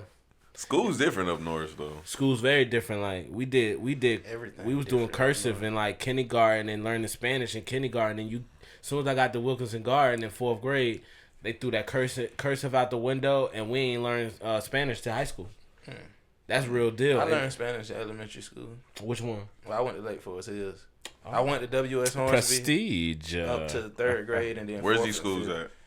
W.S. Hornsby is downtown. Well, back then that shit was right like Downtown Augusta? yeah, like Okay. I can't think of the name of the road, Is it but still that joint there? like off East Boundary. Like when you get to the end of East Boundary and you Mm-hmm. bust a left, it's like right over there. I think the old building's still there, playground. You all took that it for stuff. all 4 years in elementary school? What? At Hornsby? Spanish. Nah, only when I got to Lake Forest Hills. How? Oh, you only was there for how long? 2 years. Damn. What elementary school you went to, Truth? Oh, Wilkinson Garden, Stone Mountain Elementary. Stone Mountain, Atlanta? Parkway Elementary in Jersey. Kingston Elementary in Jersey. I went to like 4 different elementary schools, and then I went to like middle school. I went to middle school in Virginia, Murphy for 2 years, and Stone Mountain Middle, and then 2 high schools, West Side of Josie. I bounced. What you was doing in Atlanta? I was just being a kid, just No, I'm saying like what had you in Atlanta? Oh man, we got down there from my mom went bankrupt when my dad wasn't pitching in, and he dipped, and she was working for like lawyers and shit like that. My mother was a typist in the courtroom, typed like 90 words per minute. Oh yeah. And then we went bankrupt. Fun up there. fact. Fun fact. I type 96 words a minute. Are you serious? I'm dead ass. That's impressive, nigga. I've Lot of only met people my don't. mother is the only one I met. Man, look, Yeah, I type like that too. that shit is crazy. Damn. I've been typing since I was in 3rd grade, and I started typing because I used to be in them chat rooms when I was young, trying to get them girls to get naked. I was in like 4th grade, You had to hurry up and type so that I shit. did the little what's it called? The black girl on the cover jumping across the keys. Mm. I did that shit in like 3rd, 4th grade. Damn, bro. Yeah, That's and I've pretty- been typing there That's since. pretty dope, bro. That's a cool fun fact because you don't meet a lot of people who type that fast. Yeah, I do like secretary level shit. That's crazy. But yeah, we got down here from bankrupt. That's how we ended up in the South in general. But my grandmother went to Laney with James Brown, all of that shit. So my roots is here. Like my mother's roots is all in Augusta.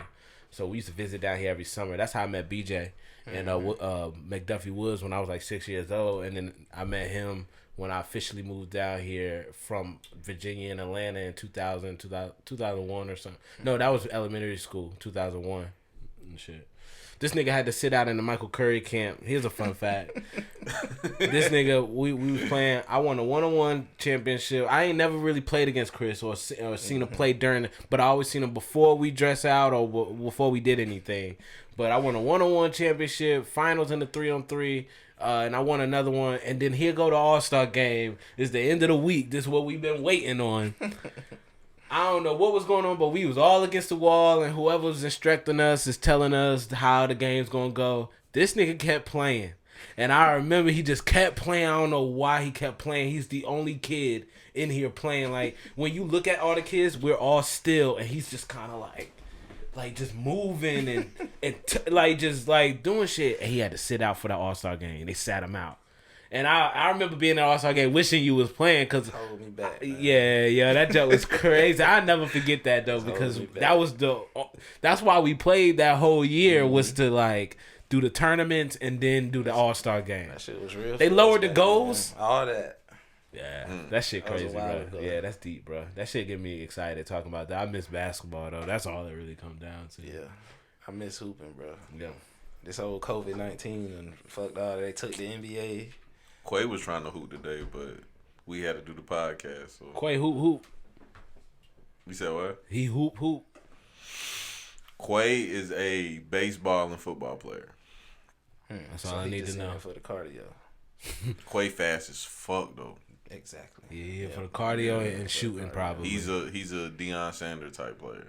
Yeah. Is he gonna shoot a lot on the court? Nah. He just gonna haul ass. Defense. Nah, no defense. Damn. Oh, Quay a pretty boy. He a smoker. Oh yeah, he don't want to get his hands dirty. He don't want to get bumped. Yeah, I forgot. Quay a pretty boy. I forgot. I would play with you, Quay, but I don't play with pretty boys, bro. Nah. Quay funny, dog. He want to be a model too. Quay hilarious. He might as well go ahead and do it, man. I don't know, He should. I told him too. You know what I mean? Like, fuck it. Like, who's gonna tell him no? Bruh, you know what I love about shit like that is like I love people that just be themselves, just individuals. Mm-hmm. And earlier in the podcast, we was talking about people saying you narcissistic. That's what it is because you're an individual and nobody can figure you out. Because some people, it takes more than just sitting down with them for 2 seconds or seeing them out in the open and figuring them out. You have to actually sit down. Yes, definitely the internet. Yeah. The internet is gross, bro. Everybody thinks they knows you on the internet. Yeah, no. Bro, I have, and it's always fat chicks. Fat chicks is always DMing me, telling me who I am. What do you mean? Bro, they say crazy stuff like, oh, you've been hurt. You hate women. And I'll be like, nigga, I don't even hate women, and I've never been hurt before by a woman. So are you telling me that obese girls are your biggest fans? Used to be. Okay. Yeah. Okay. But nah, like, bruh. That's not a body shaming question either. I don't want nobody to get that twisted. Oh, nah, I'm the body shamer. You can stay safe. Nah, bruh. The crazy thing about the fat topics is like, it trips me out that people think being fat is just okay. Like, it's not unhealthy. Like, if you speak about it, it's like, nah, I'm not unhealthy. Bro, I had somebody recently, I said something in a video about somebody recently, and I was talking about the COVID-19. I was like, I caught the stomach virus before it gave it to somebody else, and they were suffering from it, so I understand about COVID-19 or whatever. And the person reached out to me and was like, my nigga, I ain't unhealthy because I'm fat. I'm like, nigga, what? Being fat is unhealthy. Oh. I ain't got no comment. That's why the fat shit is only thing weird. about the fat thing that I don't like is the reason that people think is like how he got to keep saying, I don't want nobody to take it the wrong way. Yeah. It's like, bro, you feel me? Like, that's my thing. If I say you fat, you fat. Like, hey, it's not like I'm lying to you. I got to say something funny. I'm going to make a clip out of this. I got to timestamp this. No, this is hilarious, bro. No lie. Today is Sunday when we recorded this, right? All right. I'm on IG stories today, and I see True Cash. I look at his whole story. True Cash said the most hilarious shit I ever heard in my life. He was talking about, he was like, all y'all girls hit me up talking about dates and stuff. He was like, man, I ain't trying to go on no date and go out to eat. He said, nigga, I'm fat. He said, when I go out to eat, I'm about to eat, nigga. That's real talk. I was rolling. That's real talk. And that's like the most words I ever heard True Cash speak to. So I knew he was serious and passionate. You know, that one of them girls that I told you that I wanted to do the podcast with, that's what she say. Like, she come up there and be like, Truez, I'm fat, Truez, so I gotta eat. My food gotta be right. They gotta be made right. I'm fat. Yeah. That's why I was like, yo, I love this chick, yo, because she just so that honest. That dude sound cool. Yeah, bro. Anybody who could call themselves fat, bro. I gotta come to Humanitarian. They are the ones who know they fat. Yeah, them be the best fat people. Like you almost scared to talk to fat people because you don't know if they know they fat or not. It's like unlocking them like the Matrix. Like you don't want to like. You gotta push the button early. That's my thing. You gotta let them know early. The belly button. Damn, nigga, big ass. What's up? You feel like you just gotta acknowledge that, like, bro, you big as hell. You feel me? Bro, you know what's funny about this topic we on? The first topic I ever talked about when I first started podcasting was about big girls. And the last podcast I did before this one with y'all, homie was talking about why he liked big girls so much. Why did he like big girls?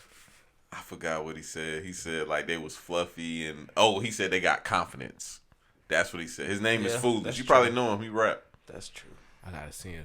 Yeah, his name like Foolish. Confidence, like what? Sexual confidence or like confidence? He said that big girls have high confidence, and he said most big girls he encounters, they got their shit together. I agree, because in order to be big, you have to have confidence to go out into this world. Just because of how you talk, you know what I mean? Like think about it. Think about it. Like she gotta have the most confidence to walk in front of you, opposed to a girl who's beautiful and all of that. That really can lack confidence because as long as she's beautiful, we will not see the lack of confidence. You see what I'm saying? Unless we get to know them. But for a big girl, you see the confidence out the gate. Like Lizzo is overly confident. Yeah. And when she's overly confident. I think she's insecure. I always get into mean debates about it. It's a two-way street. She could be insecure, but think about it from her perspective as a big girl or any big girl that say if she looks good from the neck up for whatever reason.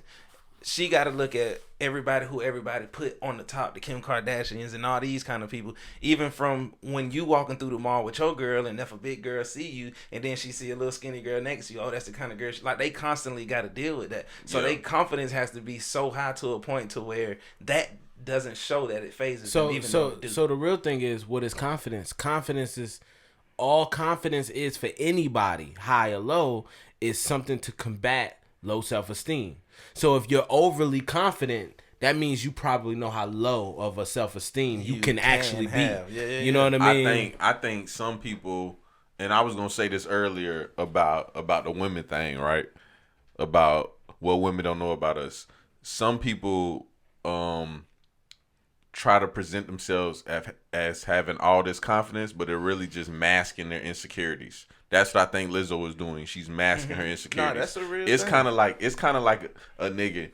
I say this all the time. The worst thing you can call a nigga is not a white person calling a nigga. The worst thing you can call a nigga is broke. You call a nigga broke, he gonna kill you. And I put all my money on that. You call a nigga broke, it's over with. So it's kind of like a nigga that is broke. He gonna mask it by doing stupid shit like going to the dealership and buying a Challenger. Broke niggas love Challengers.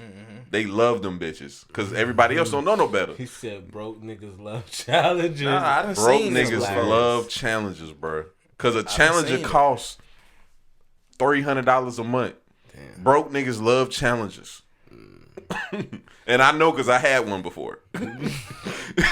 I wanted to say it's a facade. I want to look like they got it or like everything is okay. It's a front. And see, Truez a rapper, so I know he deal with that shit often. And I seen it. And I only been in this shit for like, not saying I'm a rapper, but I only been around rappers like real close for like a year and some change. I see it all the time. You know, the when I felt the most confident, I'm gonna tell you, this is the weird thing about confidence, because confidence is like water in a glass. Like if this bottle was full and you move it, it moves, but it's contained, right? But it moves up and down around. I'm most confident around people who are the most confident. Okay. I'm less confident around people who are less confident. That's why me and you can talk the way we can talk. If you was less confident, I'll be weirder. Like about my energy, because I don't know what level I need to be on. Like, you're not letting me know. See, bro, I'm really into psychology and shit. Yeah. And I know you're the type of person that go off energy. That's why I told you, like, when you first walked in here, I was like, I knew you could read this shit. You know what I'm saying? Yeah. And I was telling you, like, nah, it wasn't you that got my energy like that.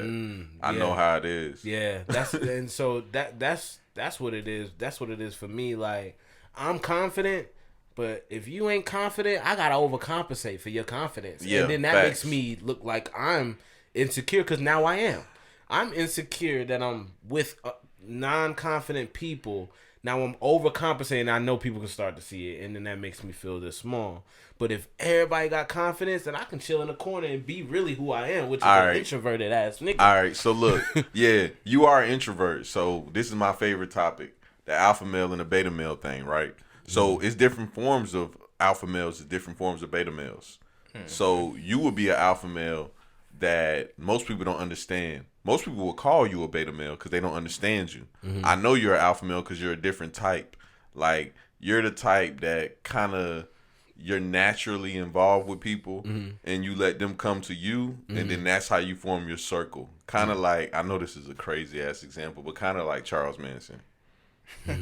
Oh, shit. Charles Manson was a genius though, but kind of like that, bro. I know that was a bad example, Nah, but that's because just I the say best one shit like got. that, so I can't even. You know what I mean? I can't, bruh. Like, you don't never shock me with what you say. It's just shock value, but I'm shock value too. Yeah. But I get what you're saying. I am like that, but I'm not like Charles Manson. But I have that. I have that gravitational pull. But I'm not going to go out and seek anything. That's kind of what it is. Like, if you seek me, we locked in. Like, if we not talking for a few of those years, like on that Click freestyle that I did back in like 2012, when I was like, maybe see her speak to him every day. Well, maybe every other day, because like, even if we not speaking, I can be not speaking, but as soon as you call, I'm like, I'm right there. Like, it's not like I don't change. I don't try to go out and look for anybody to gravitate towards me, bro. Like, whatever comes to me, I have that true understanding that whatever comes to me was for me. That's how I look at it. Just like what we doing now. Like, everything that's going on now, I feel like it's for me, and I have the right to feel like that. I'm not gonna feel like it's just for me. Manifestation and life and decisions that was made a long time ago. Whatever I got coming for me is for me.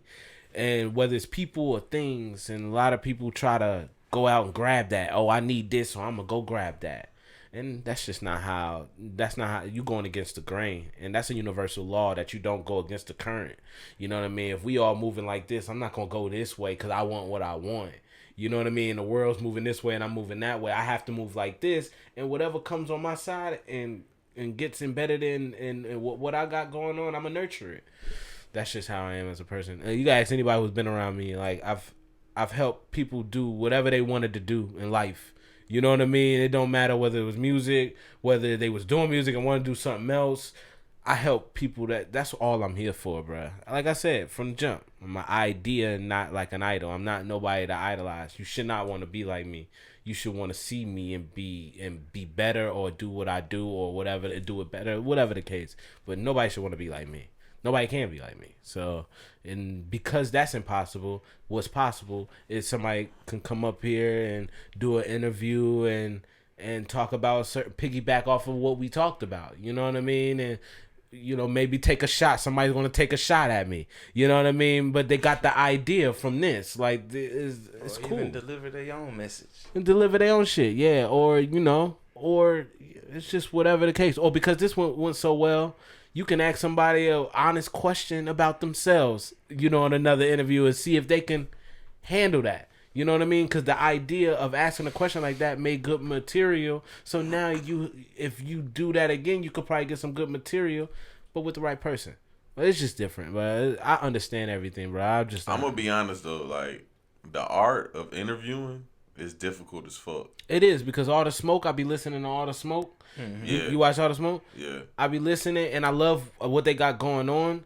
But They just real though. They real, but then what you catch is Matt Barnes trying to be a interviewer. And once he tries to be an interviewer, you could tell he's trying to ask a question. He's asking Draymond Green. He's like, yeah, so you know, KD comes there, and just I know it's a fucked up situation, but just tell us something about that.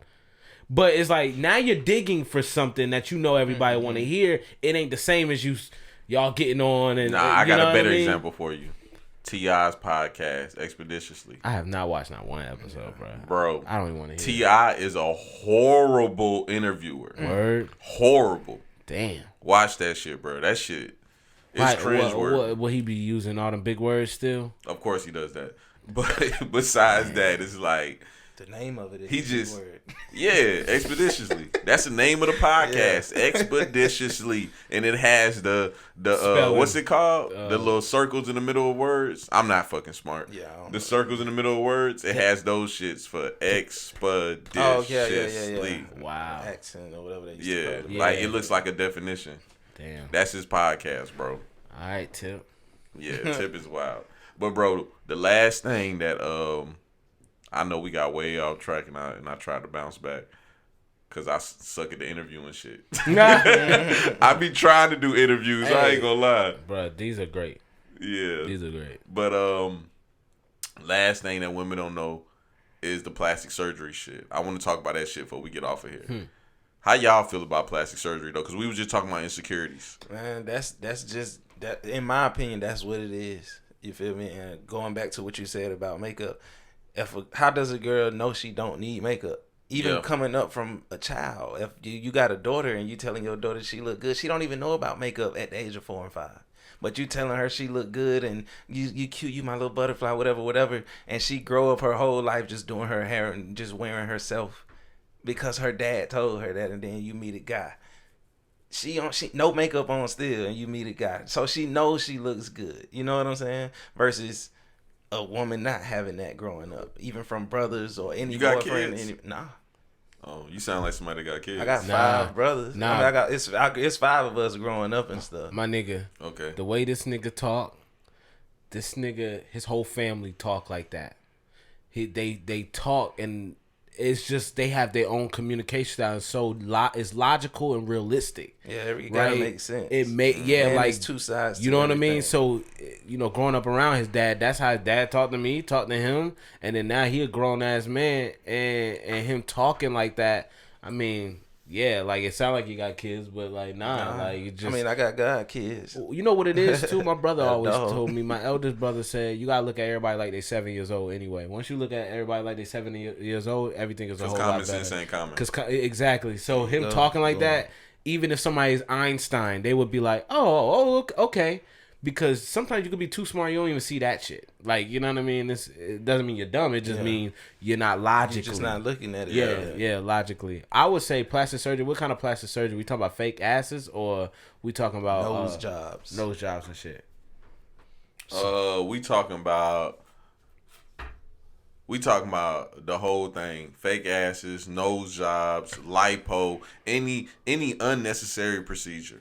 Low self-esteem. Very specific. Unnecessary. That's the key word in that. Well, anything unnecessary is unnecessary. Low self-esteem procedures is definitely breast reductions will be considered a necessary procedure. My least favorite surgery is fake asses, and I'm gonna tell you why. Those BBs. They just showing her on the TV, and they don't show her whole leg. They just showing thighs up. The thigh up, and I'm like, yo, I'm looking at it, and it's like. Her leg is like right here, and the ass is like this, and then it's sharp. I forgot about Excess Live too.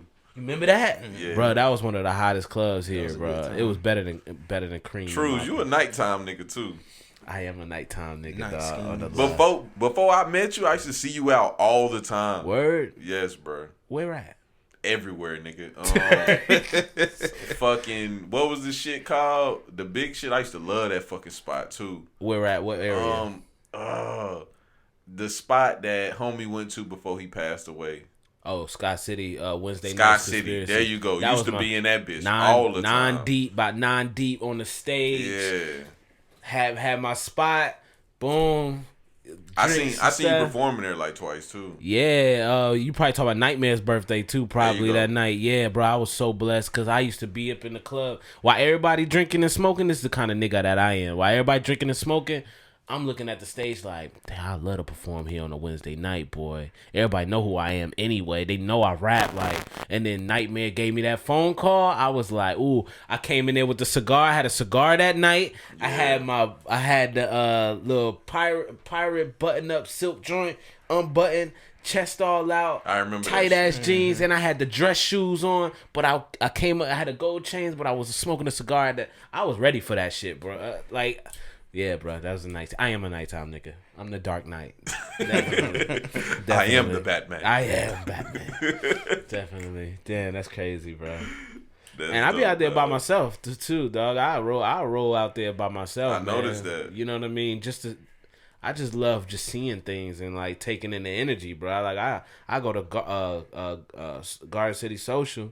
Had like 2 drinks, say what's up to the bartenders, the ones that I know, say what's up to the manager, rub shoulders with the people who own the motherfucker, and then go to the next place and get and party with my African American brothers and sisters, and go to studio and get real ratchet and talk to the owner and talk to the nigga that run it, say what's up tonight, man. I'm out, bro. And then I see Quay and I might smoke a little bit with him on the outside and we might laugh. He gonna whisper in my ear and say, nigga whisper in my ear and say, you know I can hang with you on the record, right? I was like, yeah, this nigga, he know he said, but that's what made me. That's my little nigga. I love him, dog. That's what made me want to do the record with him, bro. Cause he ain't nobody ever say that. Like they'll say that shit quietly, you know how niggas. But that nigga was like, we was out there for a minute. He was just we was leaving, and I was with another shorty at the time. He knew the girl. You probably know her too. But like we was all leaving. It was that night you was here. Mm-hmm. And then he was like, yo, Truez. He just called me back over there. He just had to tell me that. And I was like, I was talking about it for the rest of the night because I really like when somebody say some shit like that because that's what you supposed to do. You know what I mean? You ain't supposed to act lame around somebody else and shit like that. Tell the nigga straight up. Now, he ain't say it in combatively. Like, he was just like... Oh, yeah. Quay like that anyway. Only we heard that. Like, I'm dapping him like, all right, nigga, all right. And he say that in my ear. I'm like, yo, all right, nigga, like, yeah, all right. we gonna put it together. Loved it, bro. Love it. Let it night. Yeah, life, that's my bro. people, dog. For sure. That nigga, he enjoyed that nightlife too. He fuck with that. He shit. do, bro. His eyes be looking like he just like he in the lights. When I see him, no matter how drunk I am, I'm like, what up? He be like, I'm like, yeah, all right. I see you later, nigga. I ain't gonna lie to y'all boys. I missed that motherfucker. We ain't talk about the COVID shit now. One time, well, I did. I think I mentioned it. I was talking about something else, but talk about here on this the podcast. COVID? Yeah, but that's what I missed the most, dog. I want to go to Alley Cats. That's my spot. That's a cool spot. That's what my brother done be going to. I fuck with Alley Cats. I like the wings. They got some good wings. Cheap ass drinks, $3 shots, dollar bills. Mm-hmm. Financially, I like that. Yeah. Yeah. Financially, I fuck with Alley Cats. Yeah. I'm not big on the limelight though. For the wings only. Them I heard they Limiyaki got joints. wings. I ain't been there. Do we win? Oh yeah, you gotta go. Yeah, I believe it. I'm a Outside wing. That's all I clothes. eat is chicken wings. So. Oh yeah, you gotta shit. go. I'm in it. I'm with it. You gotta try See, that. bro, y'all came in here with all the water. I would have guessed you was a vegan Oh, like Truez. no. I'm chicken I wing gave this Jones. nigga a ginger. I gave this nigga a Chicken ginger wing shot the Jones, other day. yeah. This nigga, I ain't hear the end of it till the day was over. Until that shit got out my system. Yeah. He was like, I was burping that shit up and everything. just a little ginger shot, 2 ounce joint. I'm getting back on my health shit though. I'm like 2 seconds away. I broke. is wealth for I real, broke. I though. broke my no Yeah. meat fast. No, Yeah, I did 12 months. I did what I needed to do. what But you like, ate? Pause. Honestly, nah. Honestly, It was a weird time. this gonna be very upsetting. Gizzards. Gizzards, Yeah. nigga. What the fuck? Yeah. Who the fuck? Brace ain't fast for I some ain't ate meat for gizzards, 12 months, but I'm finna go smack some gizzards real quick. nigga. Why? To my defense, we quarantined, and so the food ain't right now. So the food ain't right. I ain't got no excuse. I love gizzards, bro. Like I used to make gizzards. I ain't got no excuse. Yeah. I used to buy gizzards from Bilo, bro, and fry them joints, bro. That's just one of my. You broke your fast for some gizzards. For some damn gizzards. bro. I really not no wings. I mean, I had wings with them, but like I ain't really count. I really wanted the gizzards. It wasn't really the wings, because after I ate the wings, I'm like, I don't really want wings anymore. So I don't really think I'm gonna do the meat moving forward, like that. Cause now I broke it, and I'm like, I ain't miss much. You know what I mean? So that's what I needed to do, though. I needed to go through that test of not eating it, trying it, and seeing what my desire for it is, and now I can move on with my life. Bruh, no lie. When it comes to the vegan shit, I think psychologically, I probably could do it simply for the fact I battle in my head which one I like more, beef burgers or bean burgers. I fucking love beans. Damn, you a bean So I boy. probably could do that. Bro, I love beans. I'm the nigga everybody be asking, talking about who the hell got Taco Bell still open with the beans? Me. George. I like beans too, but not I like bean burgers, but it gotta be from a specific place though. Like Humanitary bean burgers is fire, nigga. yeah, those are Them those bitches are good. And those handmade too. Like, and they got beets and black rice too, made in it. But like Buffalo Wild Wings shit, you get one of them. Nah, you know what I mean. Like it really depends. Farmhouse, they got a good little bean burger. Farmhouse over there. pretty dope. Yeah, like if I had to eat a hamburger, I gotta eat it from Farmhouse because it's locally grown. Man, we talking about health. Like this nigga like this. All flats, lemon pepper, all flats. I would have guessed he was on the vegan shit too. I need to be not on the vegan tip, but just on the more healthier tip. But for the most part, all I eat is either chicken or fish. And drink your calories. And I drink sodas and sweet tea. Yeah, sweet tea more than anything. Bruh, Chicken all and right, fish is we it gonna for end it me. on this. I was talking to Maine last night. This is funny as hell. I ain't even said this out loud yet. This nigga Maine is weird, bro.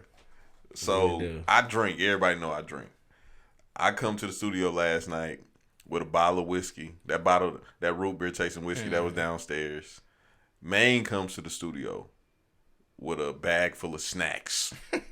Dang. And sodas. Main fuck with the sodas. And I'm thinking the whole time he drinking the sodas, I'm like, bro, why don't you just drink liquor? Like, liquor is actually less calories than how much soda he drinks. And he don't give a fuck about calories, though. He just fucks. That's because he's skinny fat. Yeah, Like, facts. I yeah, said that was you. Trues, me and you be on the same. I guess all three of us, because That's how I used to. some people, I used to be like, yo, you gonna be fat, He nigga, used to when tell you me get that older. shit. Yeah, bruh, some people, like, you can tell, like, especially a woman that's like real big up top and skinny at the bottom, it's because she's supposed to be skinny. Yeah, she Something built bad because she's supposed to be something skinny. happened when she was sitting down eating all the time. She's supposed to if be you sitting skinny. down like this, your food everything ain't portioned out. So Yeah. that's why niggas be having flat asses and shit like that when they work for like places that you gotta sit down for a long time. And the ass, Flat ass. the ass be You got flat at little the cuffs. bottom, You got but the it be little cuffs. wide. You got the little cuffs like this, like right Yeah. there, but the ass up. Yeah. The fucking Hank Hill ass. When Hank Hill be watering the grass butt naked. Yeah. They got a illustration ass. Yeah. But yeah, bro. But yeah, this nigga Maine, bro, he just so weird with that Name shit. remind me of Tony, my homeboy Tony. We used to get finished hooping and he'd drink a Coca-Cola. I'm like, nigga, we just got That's finished Maine. hooping for 4 hours and he drank a Coke. I was like, dog, like I don't even know how that shit feels to go down in your body after playing. Yeah, I don't get it. I used to do But bro, you Sprite. know what's funny about that? Like, some people, the same way I view Maine with how he likes sugars and snacks and shit, people view that with me because I'm a carnivore, bro. I ain't gonna lie. And I believe in that. Like, this is a perfect topic to end on. So, you know how people say you are what you eat? When I don't eat meat, and pause. But I had went through a stint where, like, you know, I stopped for like 7 days. That's the most I ever did, was like 7 days. That's what my mom just texted me, because when I did my detox, I ain't eat meat for like 7 days. But dog, your mental, it changes. Yeah. When you stop eating the flesh of another animal, Yeah. it changes your whole mental. And me personally, I don't like the mind state it puts me in, because I'm naturally a more aggressive person. So when you take away that aggression, it turns me to somebody else. Like, I just told Trey this while we was hiking yesterday, because I told him, I said, we should have ate shrooms while we was hiking. because we're hiking. I'm listening to a podcast and they play Nipsey Hussle, and I start getting emotional. And I was like, I'm gonna cut soy out my diet. I'm gonna definitely cut soy. Yeah, because that's estrogen right there. Yeah, it makes you more emotional, and I cannot listen to Nipsey without feeling like that. Weed is estrogen, has estrogen in it too, by the way. Facts, because of the plants, the male and female plants. But naturally, dog, like, I don't know, dog. It's just, bro, that's weird. That's deep because, like, because I stopped that long, I can tell, right? I can see it. And so what it different mindset. It's a different mindset. I'm definitely more of a beast when I'm eating meat, like of a person with everything I got going on. It depends who you are too, though. It does depend. And with my life switch, where I was going with my life this past year, I needed no meat. I needed to not be aggressive because I've been aggressive for like years. Yeah, you know what I mean? Really aggressive. And I've been, reason why people like even notice like there's a different attitude switch in me because I haven't been eating meat. You know what I mean? And I'm 12 months into that. And so now I tasted meat. Now what I can tell you, I have a bad shoulder, that my shoulder started to feel different because of the steroids that they have in meat. So it's like, I feel like that's what I really needed it for. And it has already in my mind changed the way I think about food. That's why I can't keep doing it. But it does take out that aggression. I feel like, my personal opinion, because I'm an aggressive ass nigga too. So damn, that's just deep that you said that. I ain't never think about it like that. I just knew I changed. Like I knew I felt better. I knew I felt more loving. Like I was ready to spread more love. Then when I start eating like a savage and eating meat and shit like that. Let me tell you something funny. I came up with that whole idea when I did that podcast with Brother B. Ooh. No lie. I really did. Because when I came in, just kind of off the energy that he had, and when we sat down and we started talking, I had just came from Popeyes.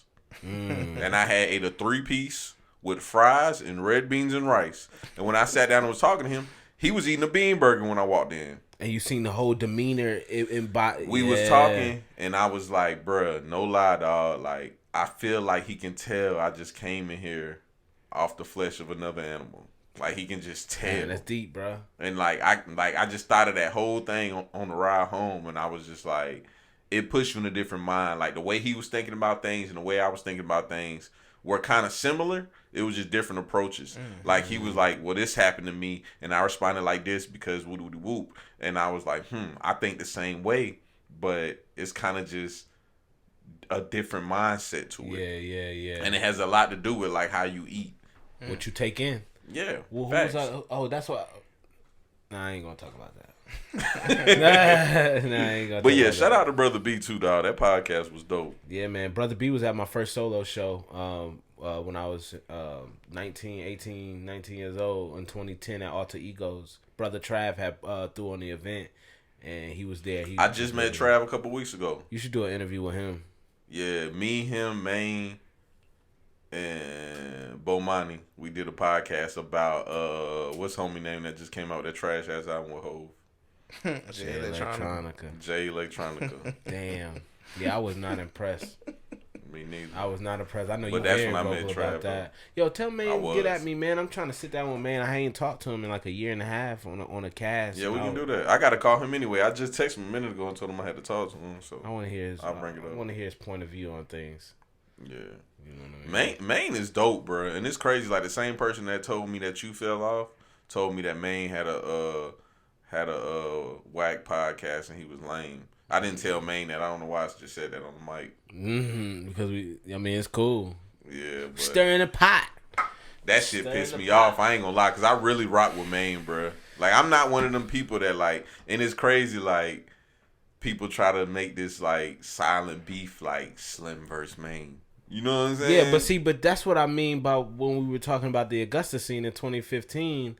Y'all are visually making that, like, impossible to say. Yeah. You see what I'm saying? Bro, we work together. That's what I'm saying. And so what y'all are doing is what we need, but what we need to be doing is that, you know, it just gotta be like that. The music version of that. Yeah, bro, it gotta be that, bro. Y'all, bro, it's funny because, like, people be like, even my closest homeboys be like, "Hey, Slim, you think you better than Maine?" And I be like, "Nigga, why everybody asking me this dumb ass question?" I don't even see y'all as the same, bro. I just see y'all as the only two niggas that's really putting it out. But like, one of my homeboys told me, he said, "Man, I think Maine videos look better than yours."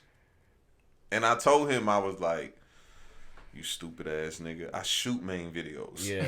Oh, wow. Yeah, bro. I don't even. I That's see, wild, ain't it? I see y'all. I see y'all like two different individuals that's equally doing great material, just on all different levels. Like you touch on subjects that Maine ain't really touching on or promoting, right? And he might touch on it during the podcast, but he ain't promoting it. And you are promoting certain things that we are actively probably thinking. Yeah. And Maine is probably getting a story out of somebody on some other shit. And like you can do this with me, but then you might have this where you sit down talk about Dwayne Wade's kid or something like that. You know what I mean? Where it's like Maine gonna talk about it, but it ain't gonna be about Dwayne Wade's kid. Like so, it's different. Like the marketing is different, but y'all are both sitting at the same table. Like that's just how I look at it. Like if niggas want to get some good shots up, they got to talk to y'all. Radio station. It is like the radio station. Y'all on a new radio station right now. 97, then you got the Breakfast Club, whatever they on. You know what I'm saying? See, I don't even see it as that though. I see it kind of as like Maine to be the Breakfast Club and I'll be Angie Martinez. You think so? Yeah. Not saying I'm better, but they both on the they like you said, they at the same table. Yeah. Not saying I'm better. I'm just saying we'll be on the same station. I tell you what you remind me of. You remind me of if DJ Academics had a backbone. Now look, it's funny you said that. Now listen, I don't like DJ Academics. I don't want you to. Yeah, I don't want you to think that I'm comparing you in a sense of y'all remind me of each other. It's in a different kind of sense. He's really boneheaded, in my personal opinion. And when he goes at things, he goes at it with this conviction of it, right? And I'm just like, are you serious? Like, it made me look at him like that. With you, it's the opposite, but with the same intensity. You know what I mean? Where if you're sitting down with people, you might say this one thing and people will be like, either, huh? Or I could see that. You know what I mean? Where he does it, but it's just nothing there. Like, you know what I mean? I get mad at every time I see him, but I know people get mad at you every time they see some of the stuff that you say. So it's in that category where it's like Charlemagne meets a DJ Academics, where DJ Academics is more up to speed with a lot of stuff that's going on right now, right? On his own personal shit. Charlemagne is the big shit. You know what I mean? Like he's going to get the interview with Kanye right now. But if Charlemagne was on that show, it'd be like you being on that show, where it's like, okay, Charlemagne got a point, you know what I mean, and be more solidified. And with Maine though, I don't know who I would compare Maine to. Like you can't compare. I can't. And it's funny because people like some people be like my homeboy FaceTimed me yesterday and was like, "Hey Charlemagne," that's they funny ass joke. Some people be like, "You and Joe Budden really the same." Like it's just certain personalities people say is me because they feel like I'm an asshole like that, and I'm never gonna say I'm not an asshole because I am straightforward. Somebody told me that I'm like Joe Budden, that I remind them of Joe Budden, and I'm like, just because you have strong opinions or how you say things, like the ball, like basically you can drop a bomb with a sentence. That's all that they're saying. They're not saying that y'all have the same views. It's like you can drop the bomb with the sentence. It's funny we talking about Joe Budden because I put that Joe Budden clip in the review I did for you. Mm-hmm. And yeah. And I thought it was hilarious, I was like, but I thought about deleting it because I was like, other people might not take the humor the way I take it. No, I mean, how I looked at it as, I just look at everything like it needs to be done that way, because it's like, when you see that as a viewer, I gotta think as a viewer, not necessarily as Truez. You know what I mean? That's how I shoot stuff too. Right. So I'm looking at it, and then when I seen the clip, and I was like, oh shit, I didn't see that coming. And then it went off. I was like, oh word, that's what's up. Yeah. Like it brought you on a ride during the promotional clip. that's exactly what it needed to be done. But people, I mean, like, everybody want to be a critic, but everybody don't really just enjoy the ride, bro. You can ride, you can go to Great Adventures, man, and ride every ride. You might not like a lot of them, but just enjoy the motherfucker, bro. You know what I mean? That's what niggas need to do. That's watching. People who watching, if you watching anybody, just enjoy the fucking ride. And that's what it is with the creativity. So, like, for me, how I create stuff, this room we're in right now, this where I be, bro. It just be me. I called you and you was here. Yeah. I be in here, dog. I be at this computer editing, or this computer chair be right in front of that table, and I be recording, and this tripod be right here behind me. Like, that's how I just create. So I'm always thinking, I watch a lot of YouTube, I'm always thinking, whenever I sit down and I'm about to create something, I'm always thinking about the promotional video. Because my YouTube is always, not YouTube, my Instagram is always jumping. So I'm like, oh, I can put this out, and this will make people want to click it. So that's why I did that part, because people attention span is like this. So they like, oh, Slim think that album trash. Let me go click it. Like, they don't even get past the clip. They like, oh, let me go see, because Slim said it's trash. But, you know, it's so celebratory, too, because it's celebratory to bring in Joe Budden, who is a famous person in relations to my album. You know what I mean? It's celebratory. Like, what others consider as clickbait, which it is to the people who's clicking. Correct. But I was involved, so I don't have to click, right? So as a viewer, I'm like, man, that's so celebratory. It's like almost like if it really was trash and you really felt like that, and everybody looked at it because of that, it's still celebratory. It's like you took your time out to dress it up. You know what I mean? And that's major, bro. Bro, like, no matter what you do, you got to put some thought behind it. Yeah, some thoughts. And I'm always putting thoughts, dog. Some thoughts. Some thoughts. Yeah, you got that hoe over there. Yeah. No matter where you at, bro, put a thought behind that bitch. Sex sales. Sex sales. Thought behind it. Nah, yo, you right, bro. You right, man. But yeah, let's get off this podcast. I gotta smoke me a stogie, man. All right, things gonna get better, man, for everybody too, bro. When and give it like a year and a half, bro. Shit's gonna be, I think, where it needs to be as far as the scene goes. Just those trap rappers out there and everybody that's on that wave, y'all gotta make sure y'all mingle with the other folks too. And once y'all do that, Facts. The whole city is linked. And get these white people to invest, man, because they like hip hop too. And these niggas is dope. These niggas got some good shit down here. And white people should be fans of it. I got white fans, and I know how they feel about my shit. You know what I mean? And I love it.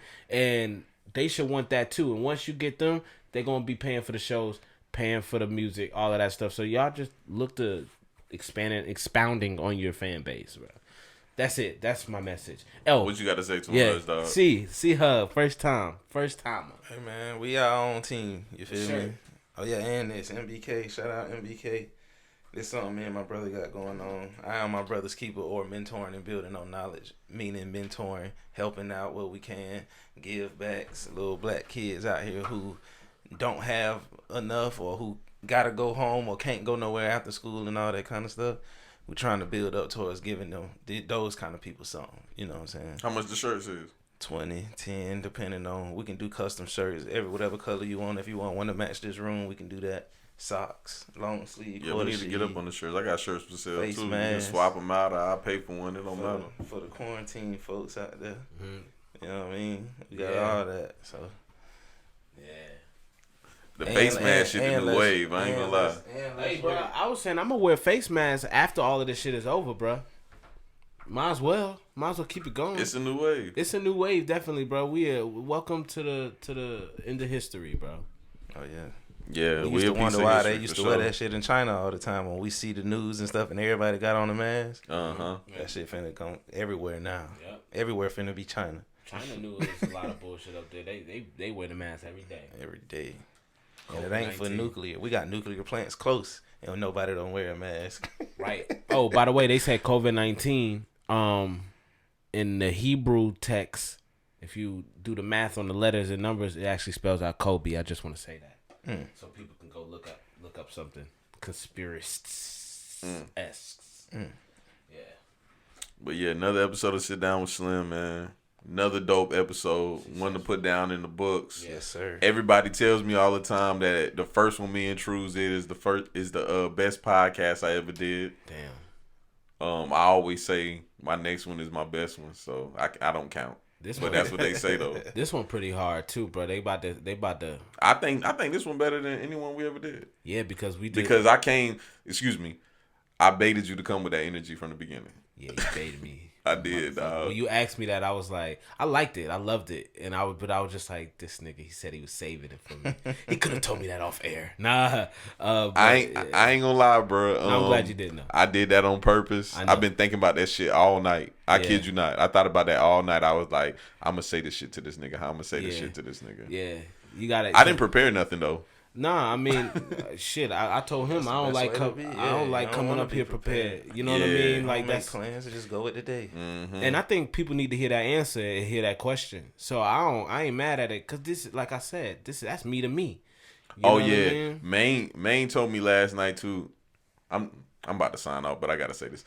Maine told me last night, he was like, it's just certain interviews and podcasts that certain people have to do it. And he said your name last night. He was like, honestly, like when it come to Truez, you the one that can get that out of Truez. And I was like, yeah, it's just certain people. Like he also said Native Sounds, but I was like, these my brothers. I see these niggas every other day. I need to get them in front of these mics. Yeah. That's real talk, bro. And like I said, that idea, I ain't gonna say it online or whatever, but that we spoke about, that should be hard body. Oh Just yeah, facts. Don't mention any details, but just picture what I said, but all of that, and we do that for a season. Facts. And have Maine and you in there. That should be off the meat rack, and then that'll show this right here. Mm-hmm. And people see the music come afterwards. You know what I mean? I gotta give Maine a call and like this stogie. Yeah, but another episode of Sit Down with Slim, man. We out. Flight 323 out there. Yeah. Make sure y'all stream, download. All platforms.